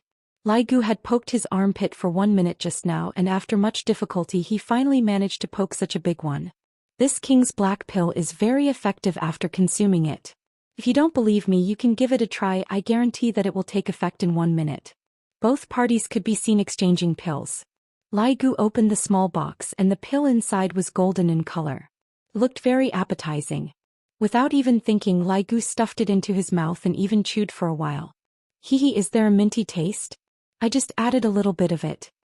Yu Yinguang smiled faintly, then ate Lai Gu's pill in one gulp and tasted it attentively. However, after chewing it, why is there a stinky smell? What kind of medicinal ingredient would have such a smell? Lai Gu smiled and said, do you feel that there is a strange smell? That is because I added my own body odor. Everyone, Yu Yinguang stretched out his long and thin finger and felt a little nauseous. Lai Gu opened a bottle of beer and waited nonchalantly. Are you not planning to save yourself? Yu Yinguang drank a mouthful of water and said coldly. No hurry, I want to see how you are going to save yourself. Chapter 120. Yu Yinguang could be seen eating a pill, then sat cross-legged on the ground and circulated his energy to quickly digest the pill. After a while, Yu Yinguang stood up and said with a smile, it's done. Is it really done? Lai Gu drank a mouthful of wine and looked at Yu Yinguang's crotch. Everyone couldn't help but look over and were immediately startled. I didn't expect this old man to be so muscular. Yu Yinguang turned pale with fright. I actually didn't feel it. Suddenly, the heat that disappeared just now came back again. Yu Yinguang's entire body turned red and he didn't dare to be careless. He continuously ate a few pills and sat in meditation to digest the energy. However, not only was it useless, his entire body seemed like it was going to explode and it seemed like it was going to swell up. Why is it like this? Why is it like this? What exactly is this medicine? Yu Yinguang felt like he was going to explode as he asked angrily. Lai Gu said leisurely, didn't you say it yourself just now? It's an aphrodisiac. The four elders were startled. They didn't expect the medicine's effects to be so outstanding, to actually make an old man who was over 90 years old look like a young man. This is too mystical. You are shameless. Don't be shameless, the antidote is over there. Lai Gu pointed to the few women who were huddled at the corner of the wall. They were all scared to death just now. Yu Yinguang was a decent person. Why would he do such a thing? Losing his integrity in old age is not a good thing. Where is the toilet? Yu Yinguang couldn't bear it anymore and asked gravely. Wei Chong pointed to the passage at the side. Turn left inside. Yu Yinguang flashed and he was already at the toilet. Everyone could even hear the sound of the door closing. The other elders frowned and turned their heads. Vulgar. Vulgar. But is the medicine's effects really that good? Returning to the time when I was young. Not long later, Yu Yinguang walked out of the toilet with a comfortable expression. His withered face still had a bit of redness, as if he had been cured of a chronic illness. The other elders revealed a bit of envy. At this age they no longer had any interest. However, when they saw Yu Yinguang's expression, they couldn't help but recall the time when they were young, but the vigor back then was gone forever. Your old man is pretty fast, huh? Yu Yinguang furrowed his brows. What do you mean by, very fast? It had clearly been 3 minutes, but it sounded like it was settled in an instant. You want to embarrass this old man with a mere aphrodisiac? You overestimate yourself. Yu Yinguang stretched out his right hand and stroked his beard. The disciples couldn't help but feel disgusted. Lai Gu laughed lightly and said, Old man, you are also looking down on me too much. Every day I want pellets. Just when Lai Gu finished speaking, Yu Yinguang felt a sensation coming from a certain place again, and his expression turned into shock. How did you refine this medicine? What? If you want to sell it, I won't tell you. Yu Yinguang gasped for air. The effects of the drug were taking effect too quickly. He still had to go in and settle this. 3 minutes later, Yu Yinguang walked out slowly. His expression wasn't very comfortable, but he didn't stop for long before running back in. 2 minutes later, Yu Yinguang walked out slowly. His right hand was trembling and his breathing was rapid. Before he reached the door, he ran back in. A minute and a half later, Yu Yinguang held onto the wall and slowly walked out. His face was still flushed and his legs were trembling. However, he ran back in. 1 minute later, Yu Yinguang more or less crawled out. This is simply torture. If this goes on, I will explode and die. So, I want the antidote. Yu Yinguang stretched out his skinny right hand, and there was actually a sparkling and translucent thing on his right hand. Everyone couldn't help but feel nauseous. The remaining 20 disciples knew that it would be like this. Elder. Why are you so honest? These two are big liars. Yu Yinguang felt as if his chest was burning. Because the fire in his chest did not pour out, his body gradually swelled up again. Not long later, Yu Yinguang, who was skinny just a moment ago, became like a 100 kilograms fatty. This kind of change made everyone shocked. What new style of landlord, what happy airplane chess, this is what is called real torture, living is worse than death. Lai Gu sighed. Old man, I have already said, isn't the antidote right there? You just had to use your hands, why bother? Everyone looked towards the few crazy women who were hiding at the corner of the wall, then looked towards Yu Yinguang, who was continuously swollen. Just what is this place? Why is it so gloomy and scary? These two demons. Yu Yinguang naturally knew, but as long as I do this kind of lowly thing, I won't be able to keep my chastity. If this matter were to spread out, how would I have any face left? Also, just what kind of bullshit aphrodisiac is this, to actually be able to maintain a calm mind and allow me to think like a normal person? If it was that kind of aphrodisiac that disregards everything, I wouldn't be thinking so much. But if I lose my life, what's the use of my face? Yu Yinguang turned his head around and looked towards the woman who was hiding at the corner of the wall and shivering, then rushed over regardless of everything. Because of the lighting, the corner of the wall was rather dim, making it hard to see what was going on, but everyone was able to hear the beautiful melody very clearly. This old man is rather dissolute. Lai Gu laughed. The expressions of the elders became solemn. That Yu Yinguang is too shameless to actually openly do something improper. Do you not even want that old face of yours anymore? After quite a while, Cloud Sect's elder Xianxia felt that it was about time. No matter how strong the medicinal effect was, it should have been neutralized by now. Yu Yinguang, who was currently neutralizing the poison, immediately fainted onto the ground. Lai Gu was very unhappy and asked gravely, "What are you doing? The old man is neutralizing the poison." "It's about time," Xianxia said coldly. That kind of lingering voice made one feel nauseous just by listening to it. "Alright, in actuality it's just jealousy." "What do you mean by about time? You just don't understand me. I ask for pills every single day. Originally the old man was neutralizing the poison and yet you interrupted him." Lai Gu sighed, seemingly feeling that it was a pity. Wei Chong said calmly, "You murderer." "I." Xianxia opened his eyes wide. "I have never seen such a shameless person before, to actually say that I am a murderer." Lai Gu said, "Everyone saw it just now. I kindly pointed out the right path for Skinny Bone, yet he interrupted me to save him. If he isn't a murderer, then what is he?" "A bunch of nonsense," Xianxia shouted out angrily. Traceless Pavilion's Elder Tu Rong said, "Elder Xing, you are indeed in the wrong for this matter." Elder Xing, although Elder Yu's behavior was improper, he did it for the sake of his life. Why did you interrupt him? South Alliance's Gao Shuang said. "That's right, since Elder Yu did it, I'm sure that he should be clear of the consequences." "Elder Xing, aren't you cutting off his life?" Violent Thunder Sect's Elder Wen Rui said lightly. Xianxia's eyes widened. "I didn't expect that at this crucial moment, they would actually hit me when I am down. Thinking about it, it makes sense. This time my sect discovered a treasure, yet I secretly excavated it.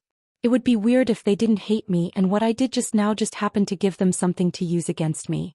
Wei Chong and Lai Gu weren't very clear about the pros and cons of what his honor did, and they only felt that the internal strife between them was very interesting. Chapter 121. Along with what Lai Gu said, Xianxia's expression became extremely ugly. "He actually asked me to go and help him. Why should I help him? Help him send the gay flying.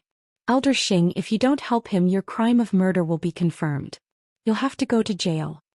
Every single word of Lai Gu's teasing caused Xianxia to burn with rage, and he wished that he could eat this high school student in front of him alive.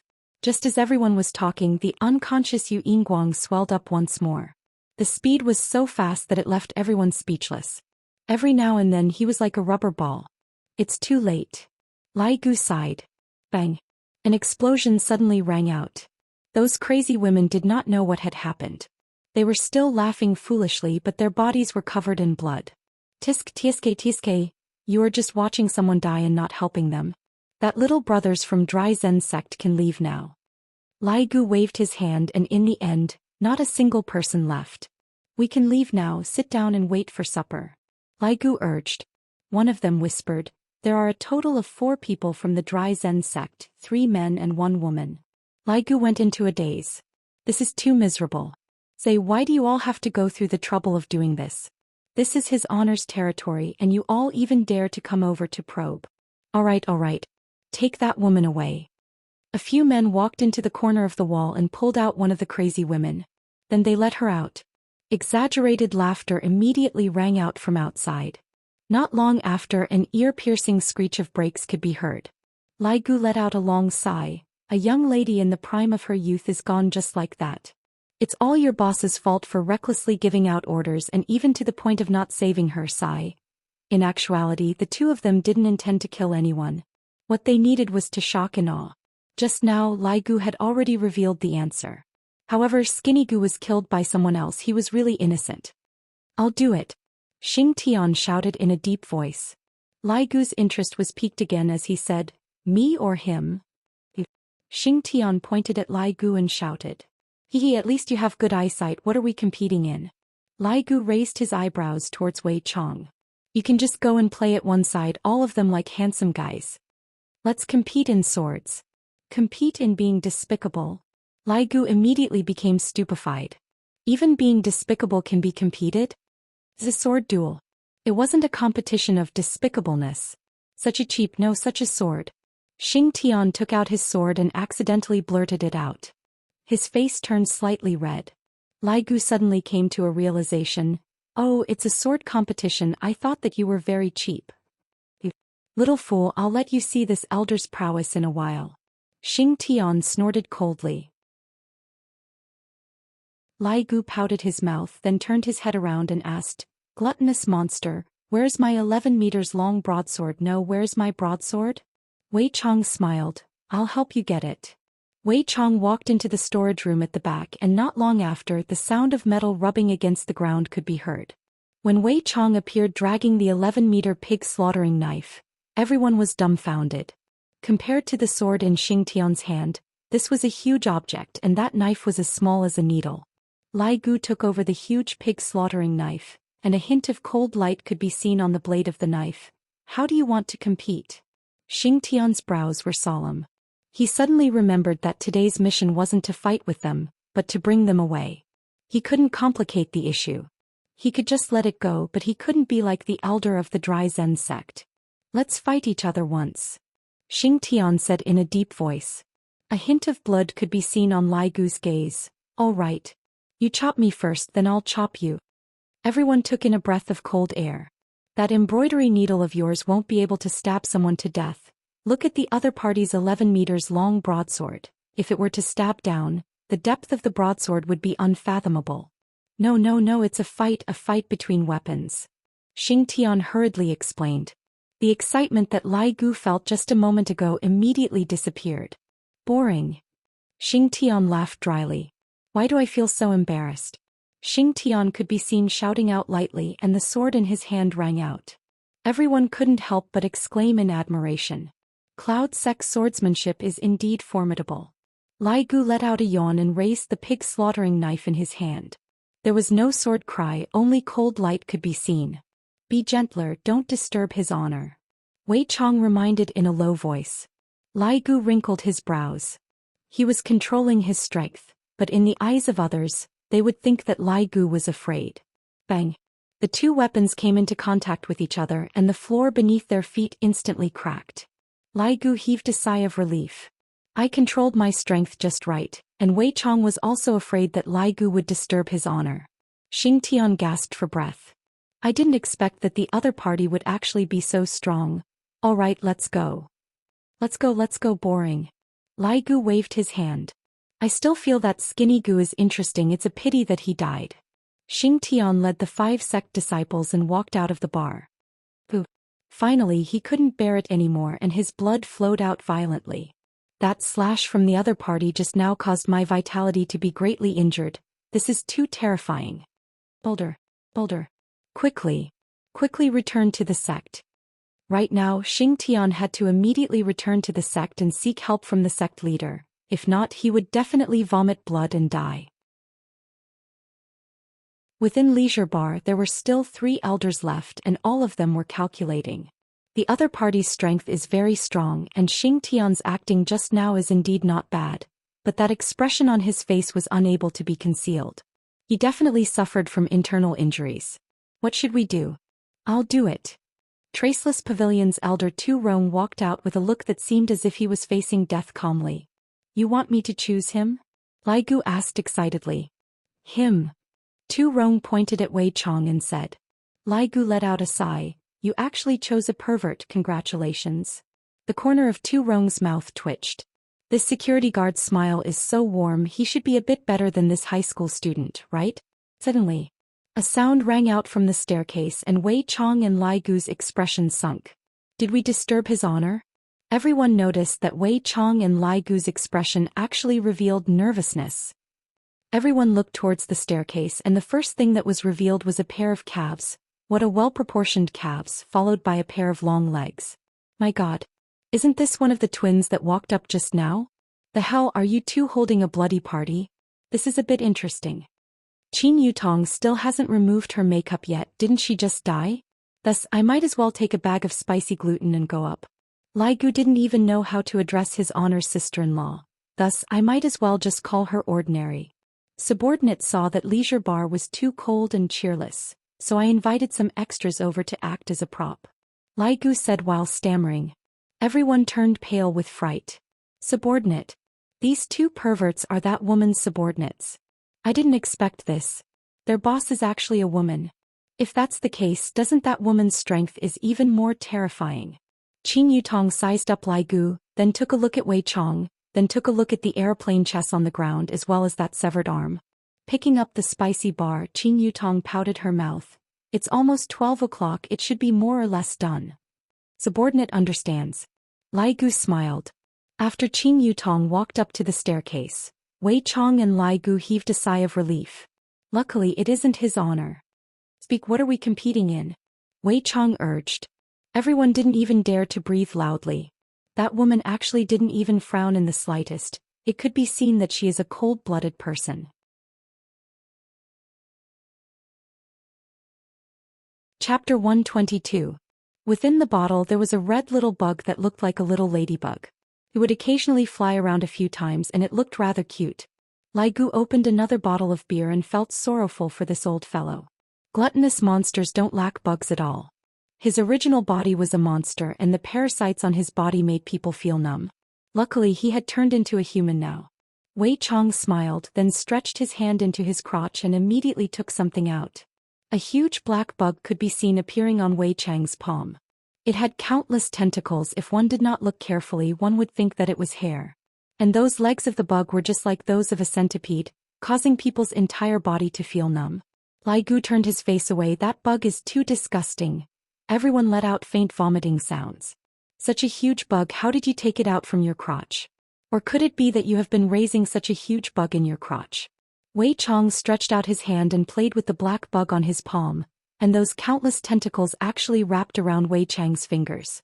This is a digestive bug. After eating it, it will absorb your nutrients and grow stronger, and in the end become the main body and replace you. Wei Chong explained with a smile, but everyone was sweating profusely. Especially Tu Rong. How am I supposed to swallow such a huge black bug? Just looking at it makes me feel disgusted. In comparison, my fierce goo is much cuter. Upon thinking of Yu Yingguang's ending, Tu Rong sweated profusely. I have to think of a way. That's right. A faint smile appeared on Tu Rong's face as he kept his fierce goo and said, You misunderstood just now. I was just showing you my Traceless Pavilion's goo. I didn't mean anything else. Traceless Pavilion's disciple praised the elder for being smart. If you eat such a huge bug, you might even have the heart to die. The other 2 elders revealed a look of disdain. Wei Chong expressed that he didn't mind and stuffed the black bug into his crotch. Seeing this action, everyone took in a breath of cold air. Then what do you want to play? Recently I have done some research on rock paper scissors. How about we play a round? Lai Gu was stupefied. Wei Chong was stupefied. Everyone was stupefied. 1 minute later, Tu Rong happily left with his disciple. Those few idiots are so stupid. Look at me, I won against them so easily and left without any injuries. One must use their brains. You Yinguang's soul cursed. You are fucking shameless. Elder Wen Rui of the mighty Thunder Sect took a step forward with an extraordinary aura. He shouted in a deep voice, "Allow me." Compete in what? Wei Chong was a little unhappy. Rock, paper, scissors actually lost. Cunning humans. Wen Rui said in a deep voice, "This elder can drink a bottle of beer in one go." Lai Gu, who was currently drinking wine, immediately spurted out his wine. Wei Chang's expression became even worse. The disciples of the mighty Thunder Sect looked at the elder in admiration. Elder Wen was too quick-witted, a role model for them. Without any mishaps, Wen Rui drank a bottle of free beer in one go and retreated with his disciples. When he walked out, he even sighed. The first two were simply idiots. You need to know how to outsmart them. Only the Southern Alliance's elder Gao Shuang was left in the leisure bar. The disciples of the Southern Alliance looked at their elder and thought in their hearts, one is rock paper scissors, the other is drinking wine, why don't the elder follow suit? Gao Shuang coldly snorted. There was no need for her to imitate him. What do you want to play? Wei Chong was very unhappy. This cunning human. Gao Shuang said in disdain, the requests of the first two are too unpresentable. This elder doesn't want to be associated with them. The disciples of the Southern Alliance worshipped the elder even more. Elder Gao is too brave, not panicking in the face of danger. He can be said to be a role model. This elder has recently gained quite a bit of experience in playing landlord. Why don't the two of you play? Gao Shuang said with a mysterious confidence. Wei Chong and Lai Gu were startled at first, but soon after they revealed a gentle smile. Wei Chong even personally moved the chairs, and Lai Gu even opened a bottle of red wine to entertain them. Gao Shuang didn't expect that there would be such treatment. This leisure bar isn't that scary after all. The disciples of the Southern Alliance cried. Elder Gao, why are you courting death? Just play a rock-paper-scissors game. We can't even play their landlord. Half an hour later. Wei Chong and Lai Gu held onto a mop and mopped the floor. Lai Gu sighed. An elder is indeed an elder to be able to hold on for so long. Can you be called an elder if you don't have some strength? Wei Chong wiped the bloody table and said with a smile. This landlord is too interesting. I am going back to play with the women. I will leave this place to you. After finished speaking, Lai Gu ran away. Wei Chong laughed bitterly and continued to wipe the table. Uncle Wei. A gentle voice rang out and Tang Wei could be seen slowly walking out from the room at the back. Wei Chong went into a daze for a moment, then looked at the woman in front of him and asked, "Are you afraid of Uncle Wei?"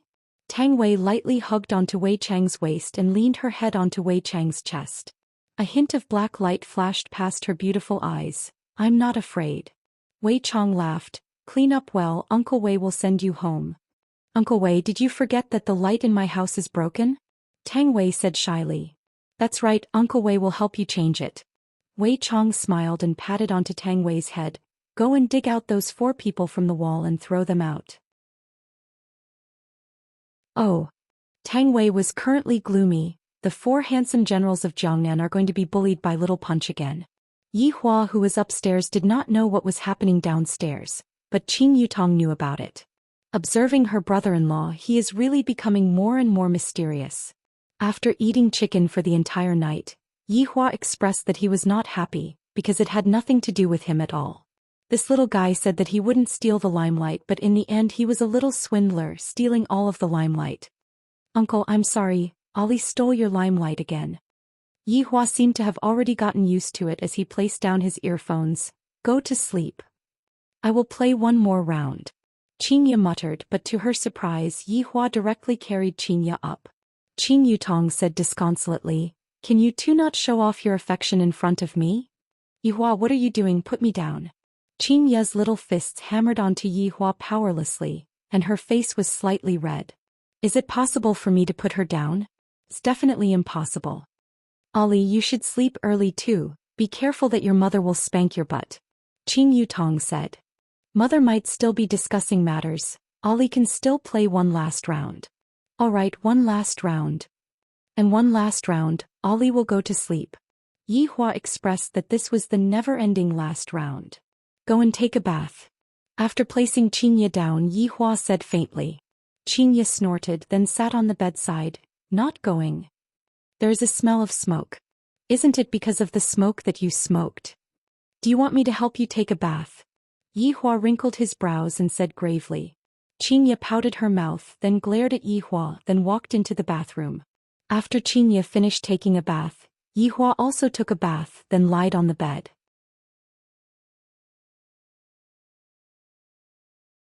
Chapter 123. Just like how she is right now, quietly leaning on my side, not making any noise, it feels really comfortable. That smooth and beautiful hair of hers is especially comfortable to touch, and those lips taste very sweet. I have to find an excuse to kiss them. If I were to take the initiative, I would seem to lose a lot of face, and this foolish woman would also not take the initiative. This is troublesome. What are you thinking about? Xianxia leaned on Yihua's chest and asked tenderly. Yihua said faintly, nothing. Accompany me to the hospital to do a checkup tomorrow. Xianxia said calmly. Yihua wrinkled his brows. What checkup? Of course it's the child. How are you a father? Don't you understand? Xianxia stretched out her small fist and punched onto Yihua's chest. Yihua was very clear about the child's condition. There is no need for him to go to the hospital to do a checkup. The child is fine. There is no need to go to the hospital.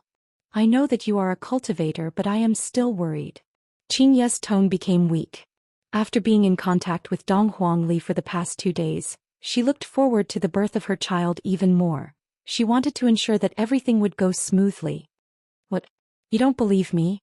It's not that I don't believe you, I just want to be sure. Xianxia rubbed onto her flat stomach, and a trace of a smile appeared on the corner of her mouth. In a few more months my stomach will be big, right? Yihua remained silent. After all, Xianxia is only a human and she naturally believes in modern medicine. Fine, I'll just do it. It's good for her to be at ease. Yihua, before my stomach gets big, let's go take a wedding photo. Xianxia said tenderly. After all, every girl dreams of the day they wear a wedding dress, and Xianxia was no exception. Yihua said faintly, what's there to take a photo of? Boring. Can you be a bit more serious? It's fine if we don't have a wedding, but we should at least have a set of wedding photos, right? Xianxia became angry. Do you really not want to take a wedding photo with me that much? Yihua remained silent. However, in Xianxia's eyes, this was a disguised form of rejection. Xianxia could be seen sitting up and asking coldly, Yihua, let me ask you, are you still treating me as a tool to give birth to a child? Yes. Yihua replied coldly. However, this reply made Yihua a bit annoyed. Xianxia's beautiful eyes immediately turned red. I didn't expect that he would still be the same as when we first met. I thought that after being in contact with him for this period of time he would change. I am truly foolish. After a long time, Xianxia said faintly, after the child is born, let's divorce. After she finished speaking, she leaned to the side. The gentle moonlight shone on her beautiful face, which was covered with tear stains. When Yihua heard the word divorce, he became even angrier and said coldly, up to you. Hearing Yihua's cold and indifferent words, Xianxia slightly curled up her body and her shoulders lightly shook. Although she was crying, she did not let out a single sound, and she would not lower her head in front of this man. At this moment, Yihua's mood was exceptionally bad. At the same time he was thinking, did I spoil her too much, causing her to become more and more arrogant, to actually dare to propose a divorce now? I, the Supreme Overlord, have never treated a woman so well before, let alone a human woman. Thinking about the things that I have done for the past few days, Yihua felt that I have been too benevolent. Yihua stood up and walked out of the bedroom.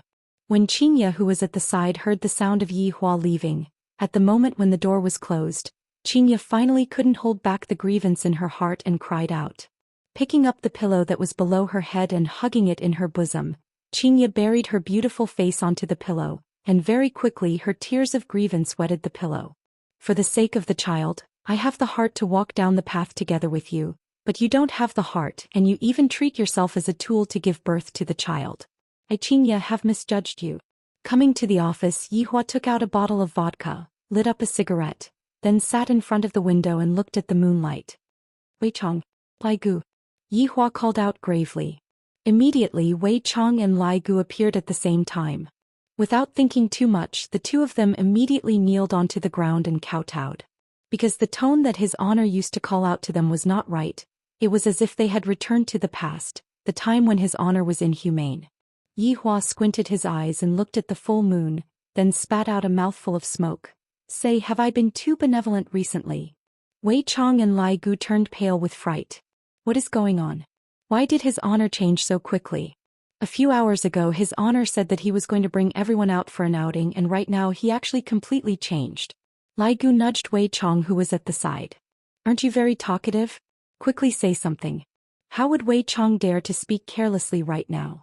He was afraid that if he were to say something wrong his honor would go berserk.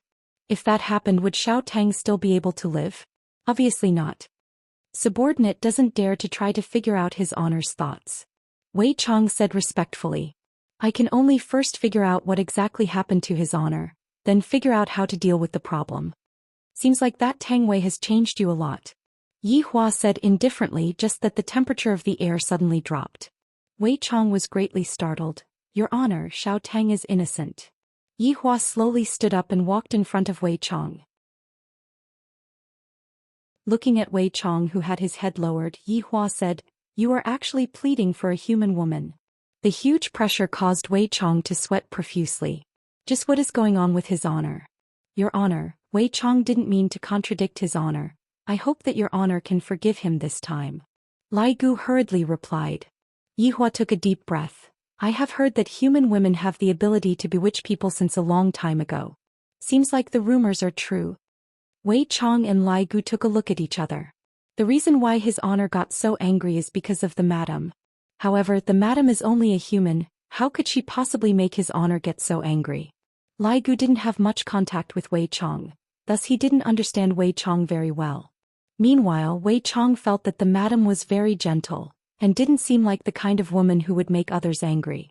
Wei Chong paused for a moment, then said, Subordinate feels that for your honor to be benevolent, it means that you have a deeper understanding of human nature.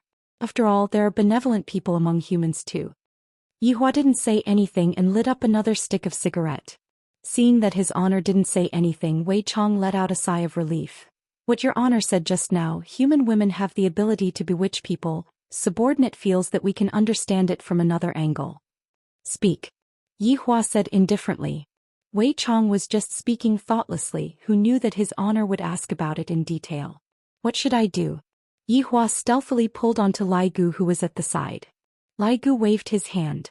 What do you mean by another angle? I just feel that any angle on the bed is fine. This Lai Gu, don't you have a lot of women? Will you die if I ask you to speak about your thoughts? Lai Gu expressed that if I were to speak about my thoughts, his honor would probably fly into a rage again. Right now, I can only brace myself and speak about it. If your honor views this bewitching technique as love, perhaps you will be able to understand. Bullshit. Yi Hua shouted out gravely. Wei Chang's honor's attitude is just like those overbearing CEOs in television dramas. So it turns out that his honor also has the same troubles as me. Subordinate deserves to die. Subordinate deserves to die. Wei Chong and Lai Gu immediately begged for forgiveness. However, the two of them let out a sigh of relief because the word bullshit that his honor said just now clearly contained a human's emotions.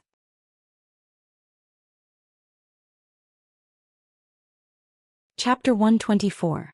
Lai Gu immediately followed along. Subordinate thinks so as well. Yi Hua tightly wrinkled his brows and walked back and forth, feeling restless. What are you still lying on the floor for? Hurry up and scram back to your room. Wei Chong and Lai Gu were overjoyed. Seems like his honor has thought things through. Subordinate will scram right now. Subordinate will scram right now. Yi Hua opened his computer and searched for the definition of love on Baidu. After searching for an entire night, he came to a conclusion. Loving her means hurting her. I'm afraid that this is a pirated website. Dawn quietly rose. Yi Hua lied on the boss's chair and fell asleep. Meanwhile, Xianxia, who was in the bedroom, did not sleep for the entire night. Feeling that the entire bed was ice cold, she got off the bed and washed up, then opened the office door and discovered that Yi Hua was actually sleeping on the chair. Xianxia did not say anything, closed the door and walked out of the bar. Not knowing how long had passed, Yi Hua woke up. The first thing he did was to light up a cigarette, and a hint of irritation could be seen in between his brows. After smoking the cigarette, Yi Hua walked out of his office and arrived at the bedroom. There was not a single person in the room and the bed was neat and tidy. Could it be that this woman ran away from home?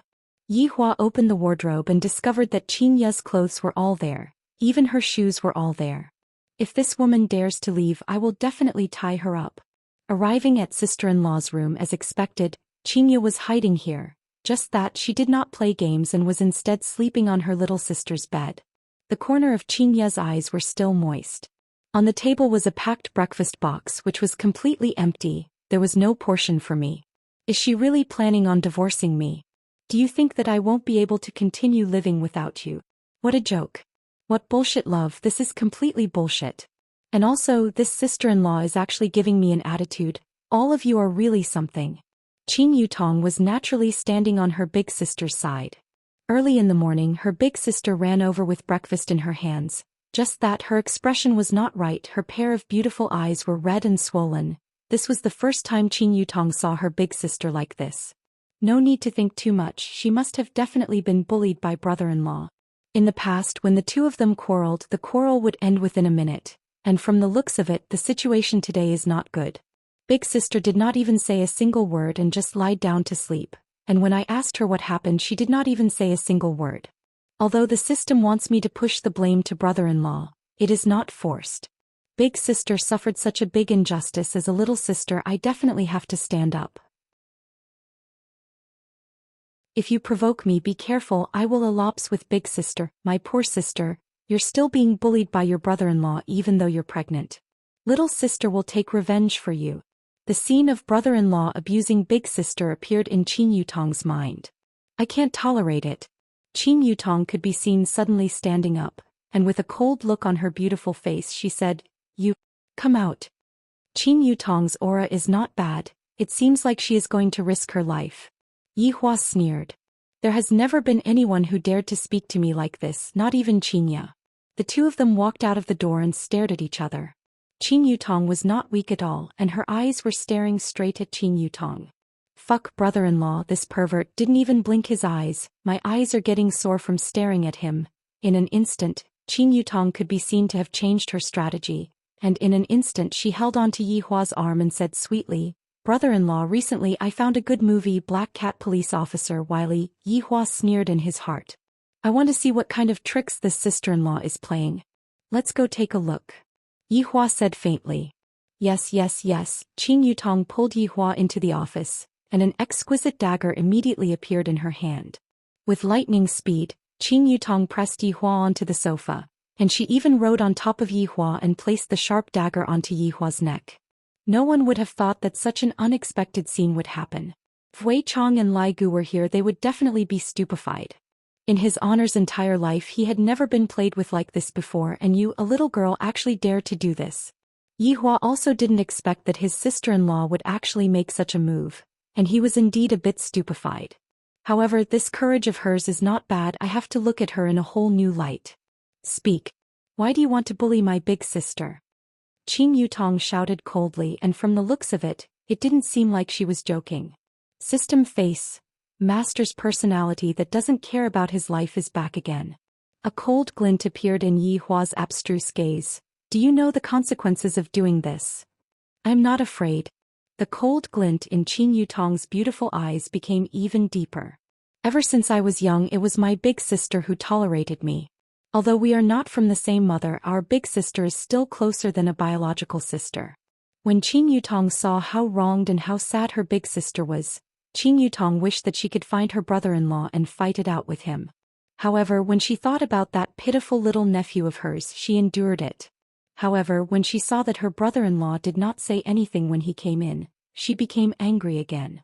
Right now, I have indeed pushed down brother-in-law, but the dagger in my hand is currently pressed onto brother-in-law's throat. Qin Yutong, are you not afraid of death? Yi Hua asked gravely. Qin Yutong used a bit of strength, and a trace of blood flowed out from her skin.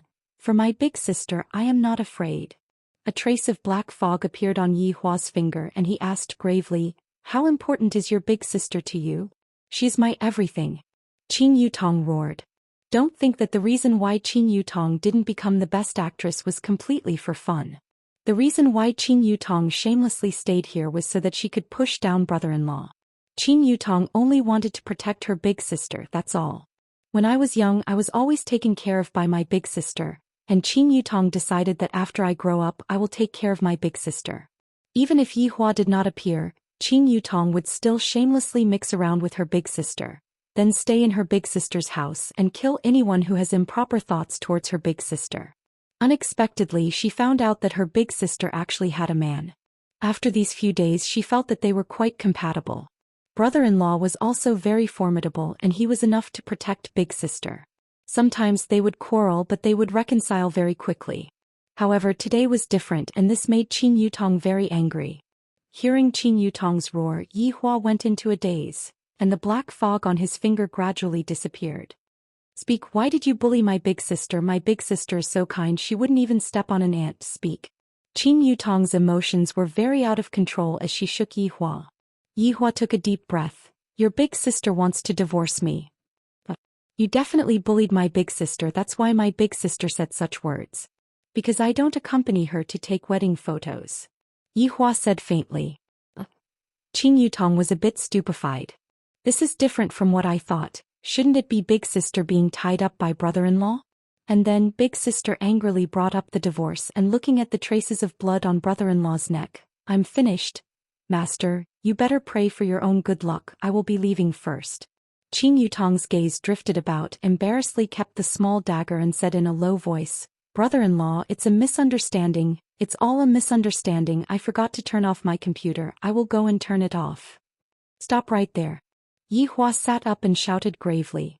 Touching onto his neck and looking at the traces of blood on his hand, Yihua did not know what kind of mood he was in. A drop of blood from my fleshly body was actually ruined by my sister-in-law's hands. Qin Yutong swallowed her saliva. I'm finished. I'm finished. Brother-in-law is going to flip out.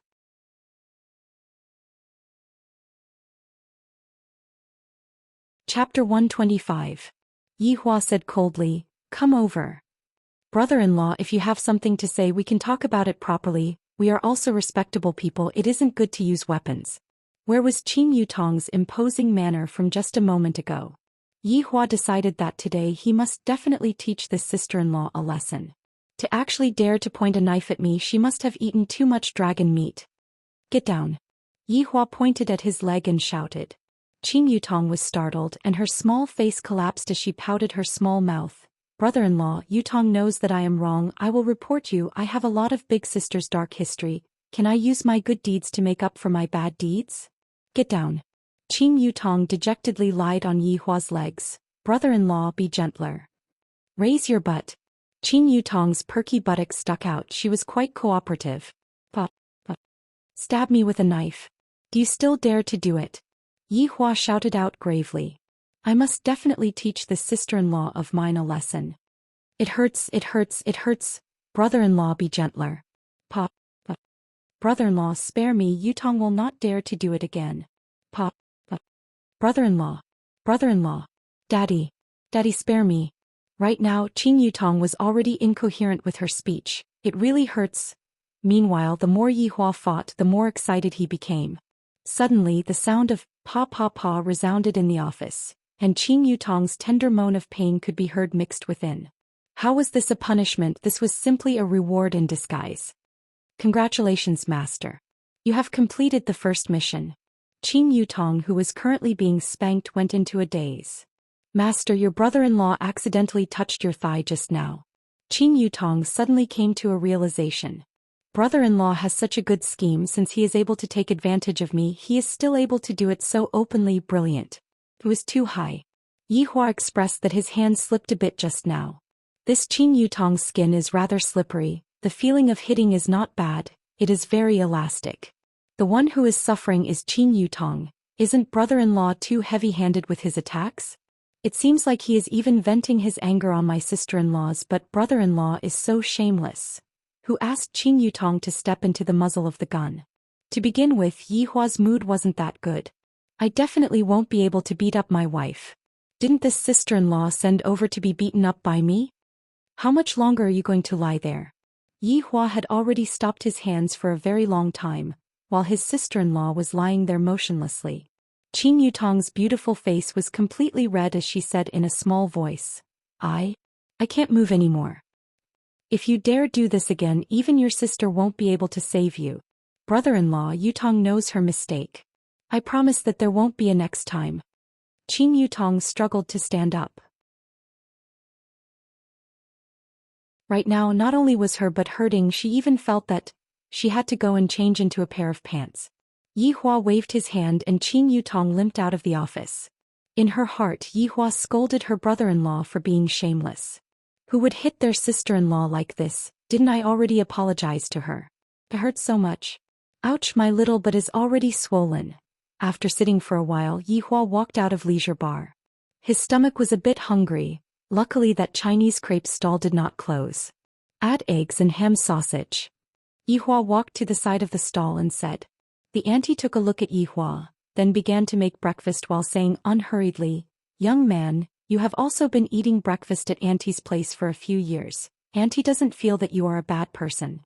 Yi Hua was stupefied. If I, the supreme overlord, am not a bad person, then who is a bad person? Did everyone think that they were living too well during this period of time? However, it is not right for you to hit your wife. The auntie added another sentence. Yi Hua almost vomited blood. Which eye of yours saw me hitting my wife? If I were to be vented out by gossips, where would I, the supreme overlord, have any face left? Just as Yi Hua wanted to refute, the auntie did not even give him the chance to do so. You have also been a bachelor for a few years and it wasn't easy for you to find a good one, so cherish it. Wives are meant to be loved, not used to vent out one's anger. Auntie is someone who has been through it and was once beautiful too. Someone who has been through it and was once beautiful too. Can the auntie be less narcissistic and more sincere? Also, I, the supreme overlord, am still worried about women? With just a wave of my hand, who knows how many women would kneel down and lick my feet? You are saying it as if I, the supreme overlord, do not want anyone. Here, all right, your wife counted the money for 2 Chinese crepes this morning, but she only took 1. She must have known that you were coming. The auntie said with a slight smile. Yi Hua took over the piping hot Chinese crepes and was a bit absent-minded. Qin really bought it for me? Young man, your wife treats you very well, treat her well. After finished speaking, the auntie began serving other customers. I lost another customer today. If not for you being handsome, I wouldn't have bothered to help you.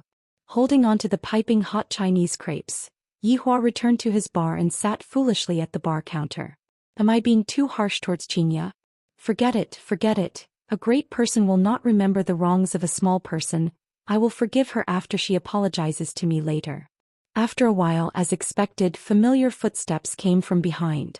Without thinking too much, Yi Hua knew that Xianxia had come down, and Yi Hua even took a peek at her. Yi Hua thought to himself, at least you are tactful, knowing that you are here to apologize. I will be merciful and forgive you this once, and let bygones be bygones. Along with the footsteps getting closer and closer, Yi Hua had already put on an appearance of accepting the apology. A burst of fragrance drifted past, and the corner of Yi Hua's mouth slightly twitched. This woman actually walked over just like that, and she doesn't even have the thought of apologizing at all. Could it be that you want me, the supreme overlord, to apologize to you? Dream on. Yi Hua picked up the glass cup and accurately smashed it not far away from Xianxia. The clear and melodious shattering sound couldn't help but cause one's heart to sink. Xianxia stopped her footsteps, didn't scold, didn't shout, didn't do anything at all. This kind of Xianxia caused Yi Hua to be even more unhappy, and he asked gravely, "Where are you going?" Xianxia remained silent. "I am asking you a question. Where are you going?" Yi Hua shouted out. "Why do I need you to care where I am going? Who are you to me?" Xianxia asked coldly. Her tone didn't have a single bit of fluctuation, as if she was talking to a stranger. This caused Yi Hua to be angered to the point that his veins were popping out. I can't hit her, and even after I taught her a lesson she doesn't have any reaction. Come back. Xianxia walked forward without any hesitation. This had really angered Yi Hua. With a wave of his hand, Xianxia was unable to move. Being tied up by Yi Hua using magic, Xianxia didn't make a sound, as if she already knew that this would be the end. The two of them wasted time just like this, and after around half an hour, Yi Hua was the first who couldn't hold it in anymore. Walking in front of Xianxia, looking at that stubborn and beautiful face, Yi Hua asked gravely, "Just what are you trying to do? Do you still care about the thoughts of a tool?" Xianxia asked back. In actuality, this situation right now was very easy to solve. As long as Yi Hua was willing to lower his head and admit his mistake, everything would be fine. Perhaps their relationship might even warm up a little. However, who was Yi Hua? He was a supreme overlord. To make a supreme overlord apologize to a human woman, that was something that was basically impossible. Pausing for a moment, Yi Hua's tone became a lot steadier and said, "That's more or less enough. If not, I will really get angry. If you have the ability, tie me up for an entire lifetime." "All right." Yi Hua went into a daze for a moment, then shouted out heavily. Light blue radiance emitted out from his palm and instantly enveloped the entire leisure bar. Not only did this conflict not resolve, it became even more intense. Yi Hua loosened the restraint on Xianxia, then turned around and walked over. The strength in Xianxia's entire body seemed to have been sucked dry as she slowly walked to the entrance of leisure bar. Stretching out her hand and touching the entrance, light blue ripples immediately appeared.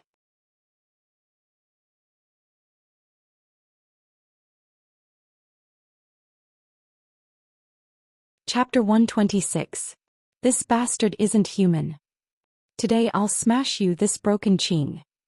Xianxia could be seen angrily running into the bar counter, then picking up a wine bottle she started smashing it.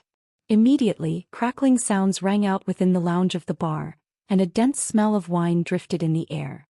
Upstairs, Qing Yutong was currently applying ointment on her little butt, and when she heard the sounds coming from downstairs, she thought that her brother-in-law and big sister had started fighting, and without caring about her little butt she tiptoed downstairs. "I didn't expect that it was big sister who was smashing the shop. Awesome. Big sister, what are you doing? Calm down." Qing Yutong hurriedly went up and dissuaded. From the looks of it, these two people will not be able to reconcile in a short period of time. Xianxia shook off her little sister's hand and said angrily, "Don't stop me, today I'm going to burn this broken Qing into ashes." "Big sister, don't get agitated, you are pregnant right now, you cannot get agitated." Qing Yutong wrinkled her eyebrows and persuaded. "Even if you do not care about me, you have to care about the child." Xianxia once again swung Qing Yutong's buttocks with all her might, and unexpectedly, Qing Yutong's buttocks bumped onto the wine table. Immediately, Qing Yutong's eyes rolled back. That painful feeling, that sour feeling, so painful. The furious Xianxia did not notice her sister's strange behavior and angrily shouted, "Child! He only treated me as a tool to give birth to a child. Yutong, do you know how painful big sister's heart is?" Xianxia couldn't hold herself back anymore and threw herself into her little sister's embrace and cried bitterly, seemingly wanting to cry out all of her grievances. Qing Yutong lightly comforted her big sister, feeling that there should be some kind of misunderstanding between the two of them, right? Looking at brother-in-law's expression today, he seemed to be rather hurt as well. The two of them are simply hurting each other, and there is even a need for sister-in-law to mediate between them.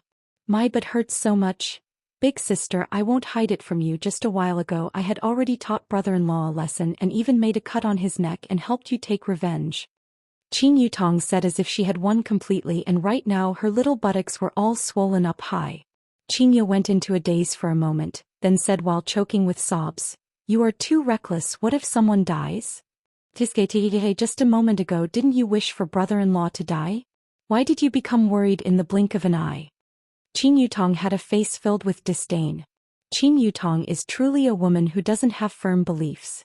"I am afraid of you," Xianxia said petulantly as she wiped away the tears at the corner of her eyes. Qing Yutong took out a tissue and passed it to her big sister, then said tenderly, "Under my threat, brother-in-law said some things." "What words?" Xianxia turned her head around and said coldly. She looked as if she didn't mind, but in actuality she cared a lot about it in her heart. Does Qing Yutong still not know? The two of them wanted to save face and refused to lower their heads. Brother-in-law said, "Say what? Speak, Qing Yutong.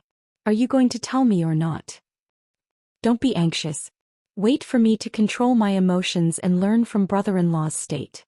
Qing Yutong could be seen imitating Yi Hua, and her face sunk as she said faintly, "The matter that happened last night was my fault, but when I heard her talking about divorce I became extremely angry. After all, I love her." After finished speaking, Qing Yutong took a glance at Qing Yutong, and discovered that even her big sister was stupefied. Did he really say that? Xianxia asked after a long while. Isn't that so?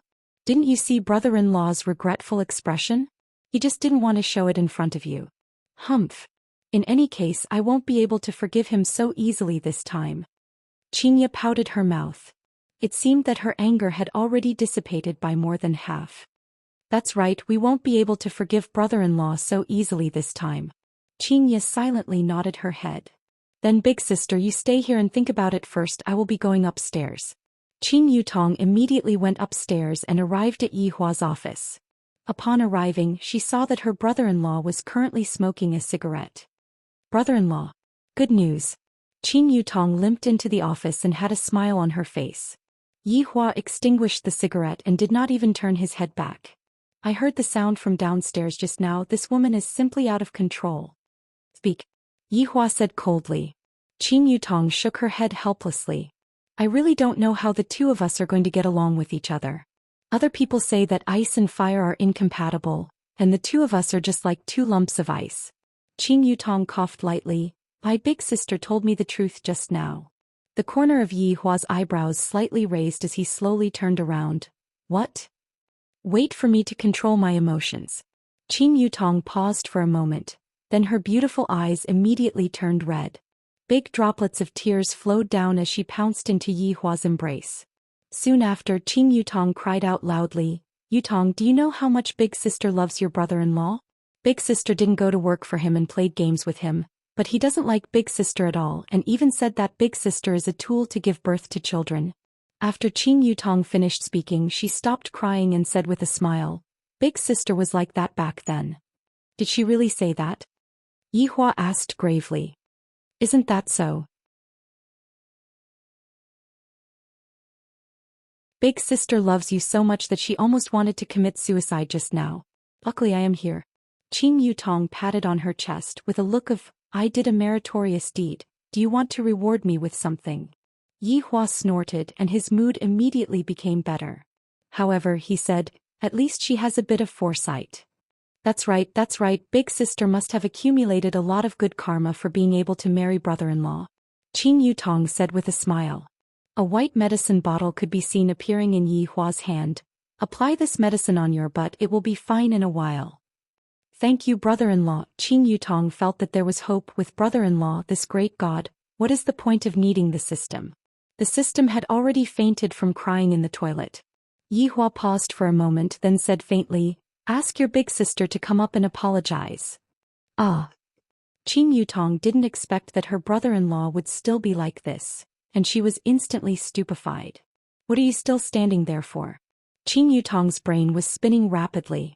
If I were to collapse, our relationship would definitely worsen once again. I have to think of a way. Brother-in-law, this move is the worst possible move. Qin Yutong's expression changed and said solemnly. Seeing that his sister-in-law was so serious, Yi Hua couldn't help but become serious as well. Why? Apologizing is just a formality, but this will not be able to change big sister's attitude. Continue speaking.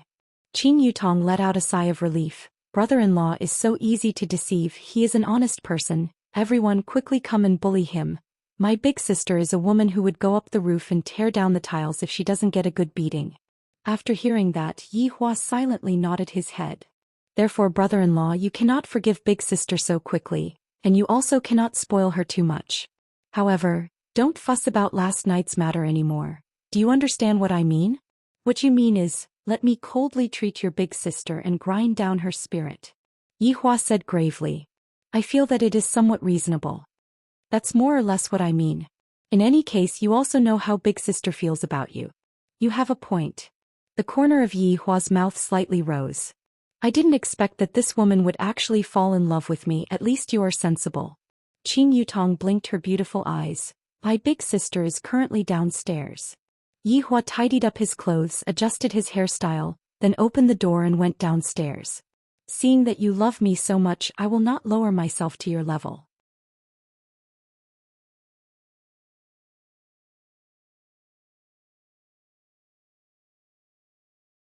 Chapter 127. Xianxia sat on the bench and drank plain water. In actuality, she was thinking about a lot of things. The first time I met Yihua I was also sitting here. However, from that time onwards the trajectory of my life had changed. Although he was very cold and rarely smiled, but these few days he treated me very well. What my little sister said isn't without reason. Yihua is the kind of person who wants face no matter what, and even more so he wouldn't lower his head.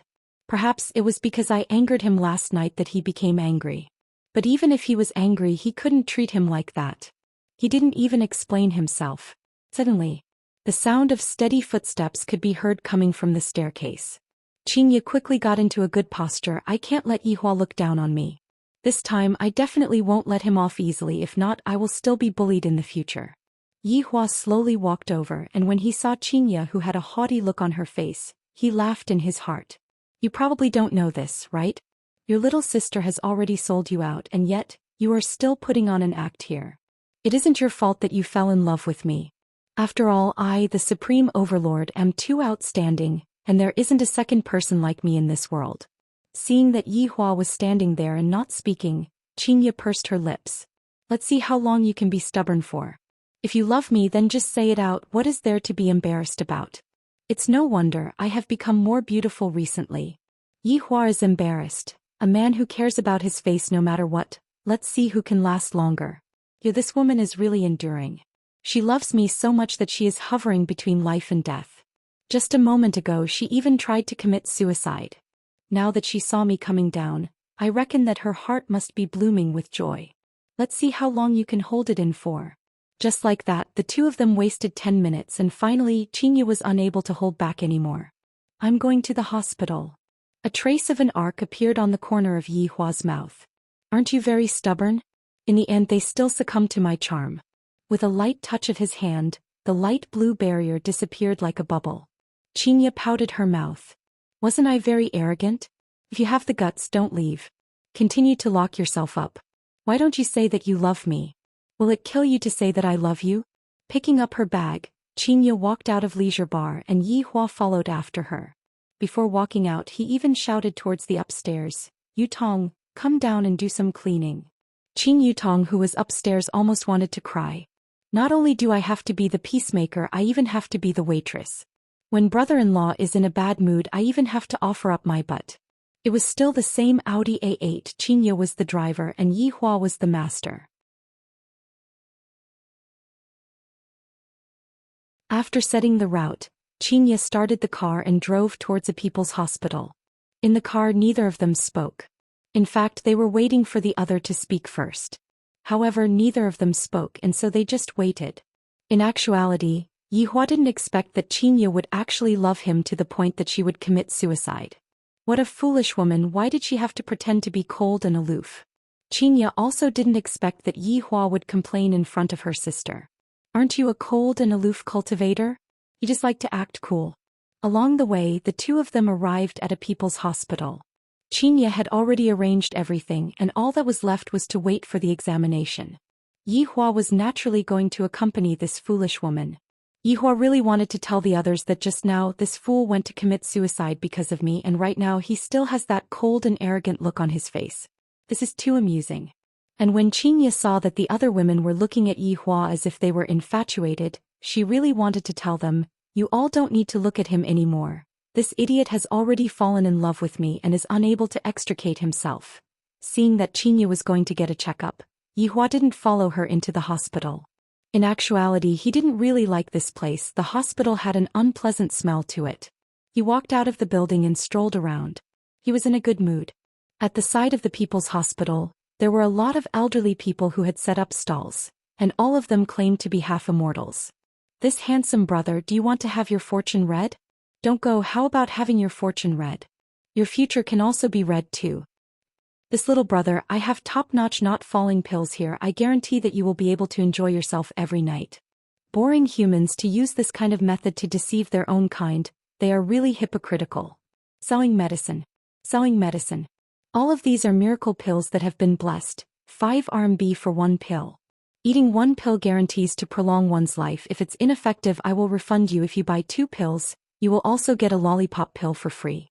A bald little monk could be seen shouting madly, and the surrounding half-immortals who had set up stalls immediately revealed a gaze of disdain, but the little monk didn't mind in the slightest. Yihua felt that the little monk was rather interesting. Those pills that were placed on the cloth were emitting out a faint fragrance, and ordinary people naturally wouldn't be able to sense it. Big sister, quickly come over, there is a cute little monk over there. Little sister, slow down. The two cute little girls ran towards the little monk's stall from behind Yihua, and when the little monk saw the two beauties coming to his stall, his small eyes immediately started shining. Yihua walked over slowly. Of course he wasn't going to the stall, those pills were not enough to enter his eyes and he was just passing by. After all, there was only one path. However, the little monk who was currently flirting with the two girls wrinkled his brows, as he felt an evil aura coming towards him. Raising his head, he looked towards Yihua who was walking over. That faint evil aura was emitted out from this man's body. I didn't expect that I would meet a monster right after coming down from the mountain. My luck is not just ordinary. Slaying monsters is my master's aim, and of course, it is also my aim as well. Let me use my fiery golden eyes to see just what kind of monster you are. The little monk's eyeballs immediately turned golden, and ordinary people naturally wouldn't be able to sense it. *CK, it is actually a skeleton monster. Good fellow, I just happened to let the lollipop see some blood. Skeletons don't seem to have blood, I wonder if they have bone marrow or not. Yihua felt the little monk's unusual movement, and he became very curious. This little monk actually possesses such a profound technique, how did he obtain it? Let's go back. A familiar voice came from behind and Yihua turned his head around to take a look. So it turns out that Xianxia came over to look for me, and this silly woman still said that she doesn't care. However, right at this moment the little monk cried out in fear. He didn't even want the medicinal pellets that were on the stall and immediately ran away as if he had seen a ghost. Yihua originally wanted to ask about the origin of that technique, but since the other person had already run away, he couldn't be bothered to chase after him. Big sister, that little monk is so cute, why did he run away? Who knows, maybe his scam was exposed by us and he felt embarrassed to continue staying here. Sigh, big sister, let's go. The little monk who was running away even had the heart to cry. The bottom of the mountain is too scary, the top of the mountain is still the safest.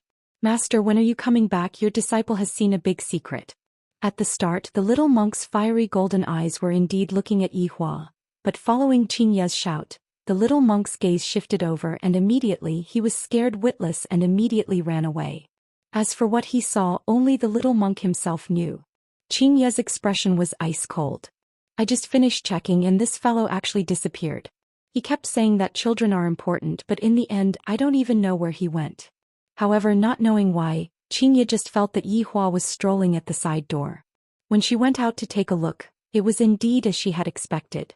We are both cultivators, yet he still came here to have his fortune read so childishly. How was the result? Yihua asked faintly. Normal. Xianxia replied faintly. Those who didn't know might even think that the two of them had a grudge against each other. I already said it yesterday night. Xianxia didn't say anything and the two of them returned back to the residence.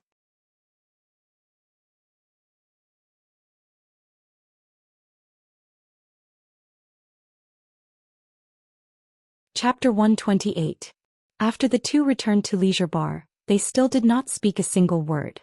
Yihua took out his phone and ordered a crayfish. If you have the ability, don't peel it.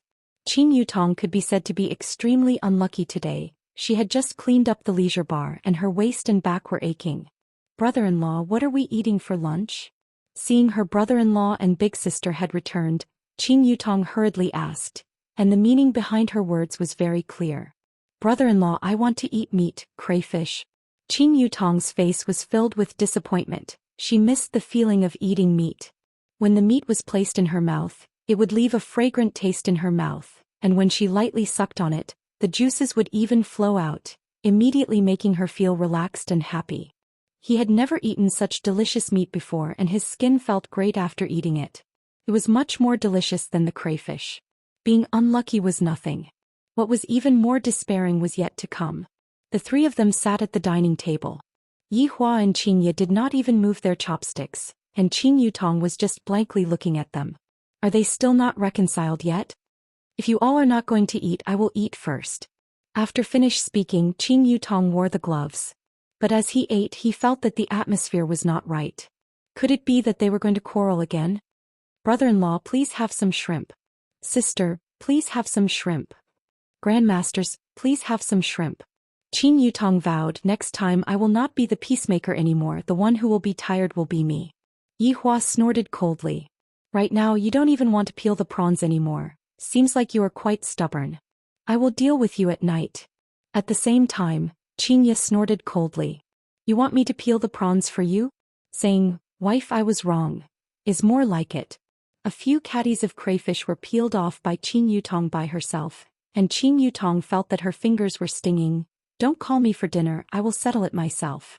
After leaving behind this sentence, Qin Yutong returned back to her bedroom, and didn't eat with them anymore. Yi Hua wiped his mouth and walked towards the office, while Xianxia walked towards the bedroom. I, the Supreme Overlord, am going to sleep in the office today. Without my chest, I want to see how you are going to sleep. When the time comes, aren't you still begging me to get on your bed? Looking at Yi Hua walking towards the office, Xianxia wrinkled her brows. At worst, I will just go and buy a doll. Do you really think that I won't be able to sleep without you? When night fell, Qin Yutong planned to use instant noodles to solve the problem. In any case, she wasn't going to be their servant anymore. Yi Hua was waiting for Xianxia to shout at him, and Xianxia was waiting for Yi Hua to shout at her. In the end, the two of them couldn't hold it in any longer and secretly used instant noodles to fill their stomachs. Fighting was fighting, but they didn't want to starve themselves. In the past, Yi Hua often ate instant noodles, thus he had quite an understanding towards instant noodles. The first thing to do was to tear open the thin packaging on the outside, open the top layer of packaging, take out all the seasonings, tear open the packaging and add them into the box. Then he used the best ham sausage to bite into slices and poured boiling water into it. After the longest 3 minutes of his life, a bowl of Ye's instant noodles was done. A few slender noodles tugged at the heartstrings of thousands of people. Ye's instant noodles, do you want to know about it? Dong dong dong. Yi Hua, who was currently talking about the instant noodles, paused for a moment, then instantly hid the instant noodles and used his fastest speed to adjust his state of mind. You're finally here, aren't you? Can't hold it in any longer. Say something nice to me, and I'll be merciful enough to lend you my chest for you to lie down on. Come in. Yi Hua shouted gravely. When he saw that the one who entered was Wei Chong, his expression changed. Scram. Just when Wei Chong wanted to speak, he didn't expect his honor to directly shout at him to scram. This scared me to death. However, why is there a smell of instant noodles in this office? His honor is already a person who has a wife. Could it be that he still wants to eat instant noodles? Even I don't eat instant noodles anymore, and Xiao Tang is still cooking for me. Lai Gu expressed that he was lying down and being fed by a woman. Yi Hua expressed that why you guys are so outstanding. Do you believe that I won't change you guys back to how you were originally? Wei Chong, who was outside, let out a sigh of relief, then said to Jiu Yi, who was behind him, the boss is feeling annoyed right now, do not disturb him. The reason why Jiu Yi came over today was to invite Yi Hua over to discuss about the South's important matters. The people who came over were all big shots from various places, and all of them were here for the sake of the ancient godly item. They were discussing about how to strengthen the security and prevent the northerners from coming over to snatch it. That, Mr. Wei, the boss is not going, can you? Jiu Yi smiled apologetically. Not free, I have an appointment tonight. Wei Chong said faintly. Tonight I am going to watch a midnight movie with Xiao Tang, this is the important matter. Jiu Yi was very annoyed. I am unable to invite the boss. Even the boss's subordinates are unable to invite the boss.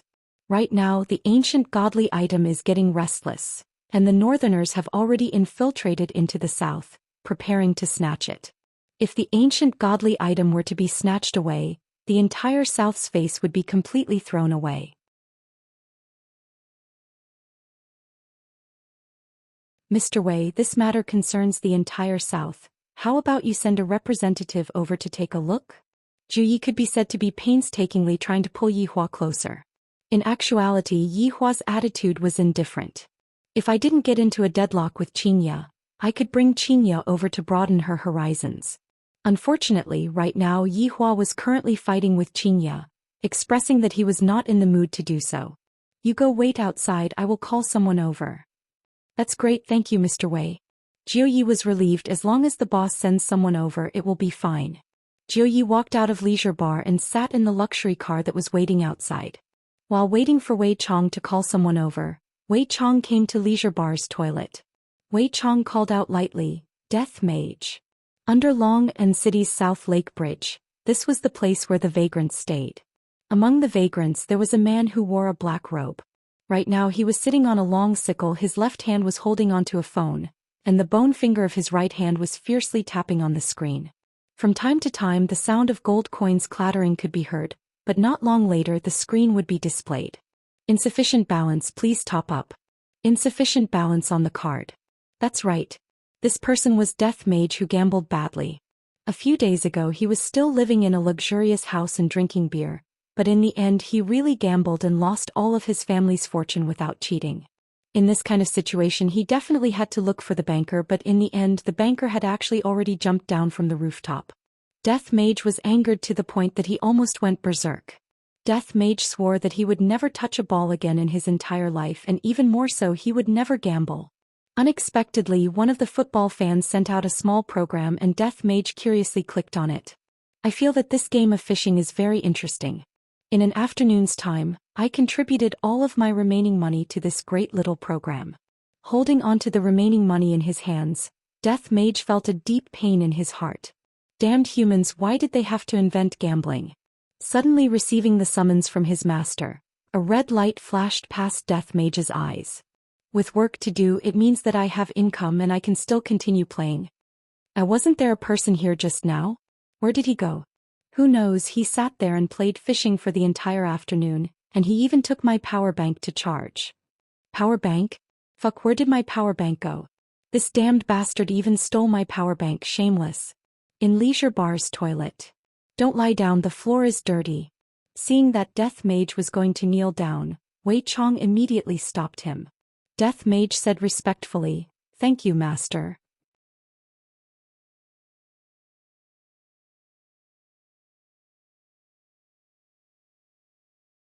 Chapter 129. Master, are we going to trample on debts?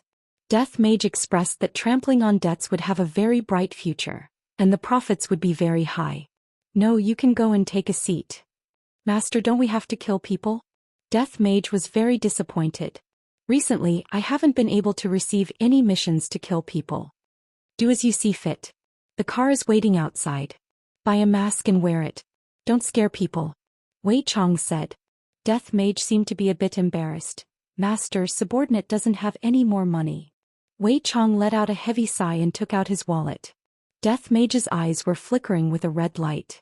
My master is definitely very rich, but to say that I don't have any money, I feel so embarrassed.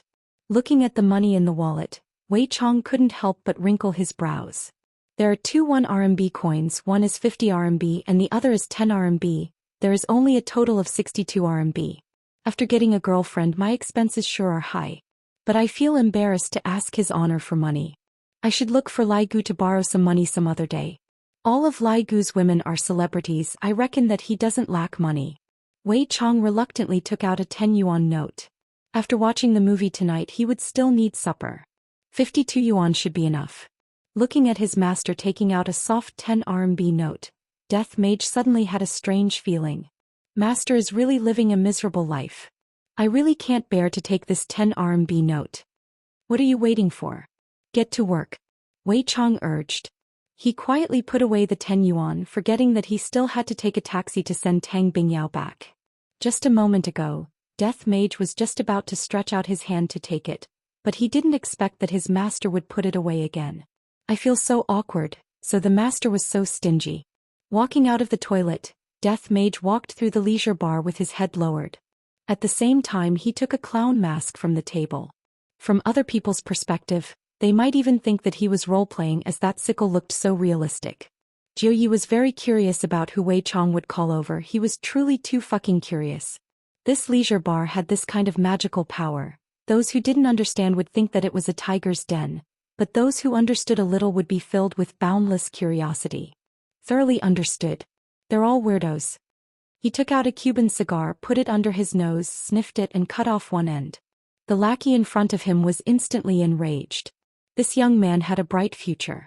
Just when Lord Jiu was smoking, a human figure walked out from the leisure bar. He was wrapped in a black gown and wore a clown mask on his face. Looking at his attire, Lord Jiu foolishly held the cigar in his mouth and even forgot to open the car door. This was probably the black robe that fought Xiao Yi.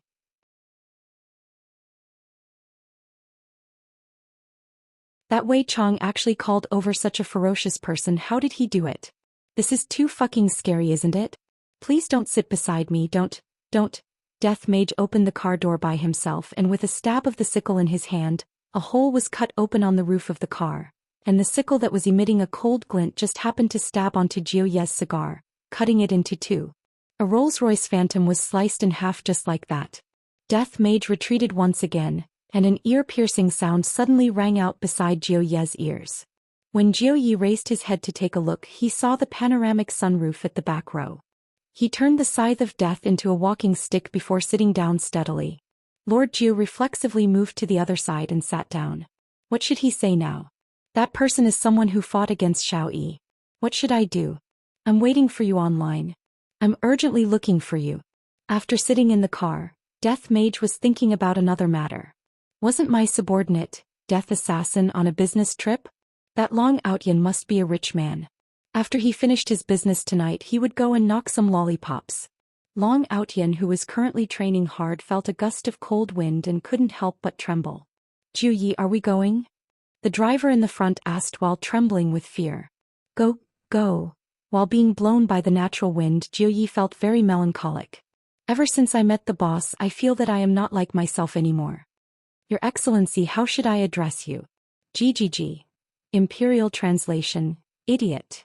Hearing the strange sound that the black robe made, Jiu Ye's back felt a chill. A top-notch Cuban cigar, do you want one? Jiu Yi asked nervously, and his hands were trembling. Death Mage took a look at the cigar and nodded his head. Jiu Yi let out a sigh of relief. As long as the other party is willing to accept the cigar, I will be able to be more at ease. He personally cut the cigar and passed it to the black robe. Wait a minute. That hand. Why is it white?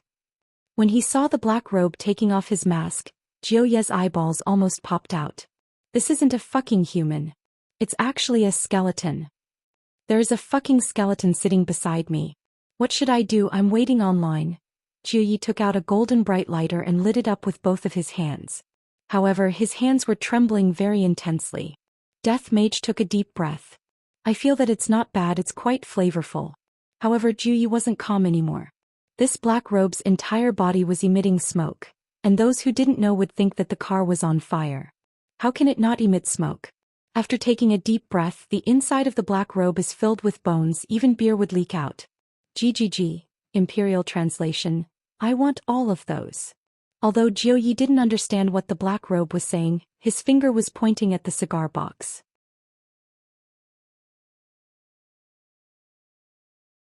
If Jiu Yi didn't even understand what the black robe was saying, then he would have wasted his time here. If your distinguished self likes them, I still have a lot of them here. Jiu Yi decided to hug onto the black robe's thigh. That boss is too cold, and I feel that he isn't someone who is easy to talk to. That Wei Chong is the same as well. This black robe is different because he has needs. Death Mage stretched out his hand and patted onto Jiu Ye's shoulder. GGG. Imperial translation, not bad, young fellow. Jiu Ye's smile was very forced. Looking at the skeleton hand on his shoulder, his entire body felt bad, as if his body was hollowed out. Death Mage could be seen taking out an Apple X and a power bank. Opening the game interface, Death Mage tapped on the button to top up, then placed it in front of Jiu Yi. Jiu Yi was very nervous and asked, Your distinguished self, do you need to top up? GGG. Imperial translation, foolish human, aren't you talking nonsense? Is 100 enough? I met another miser. Death Mage tapped on 648. Jiu Yi immediately understood. Your distinguished self, let's add each other on WeChat. I will immediately transfer the money to you. Looking at the black robe's WeChat profile picture, Jiu Yi was speechless. What a cute cartoon version of a skull. It is completely different from the one on your face. Seeing that the other party transferred 1,000 yuan to him, Death Mage expressed his gratification. This human has a bit of good eyesight. Bye. Zhu Yi had never seen a person who could fish so seriously before. No, a skeleton. Especially this kind of expert, to actually go and play such a childish game. This is simply ruining one's worldview. The Rolls-Royce Phantom, whose roof was opened, drove out of the city. Along the way there was still smoke and the scene was a bit strange. There was a red wine winery in the western outskirts of Long'an City, and the boss of the winery was naturally Zhou Yi. Zhou Yi was more or less the host and he had to do his part as a host. He had to properly make arrangements for the arrival of the various powers. You're tuning in to the Zhou Xian's Legacy YouTube channel. Don't forget to subscribe and join us on this journey to catch the most captivating stories.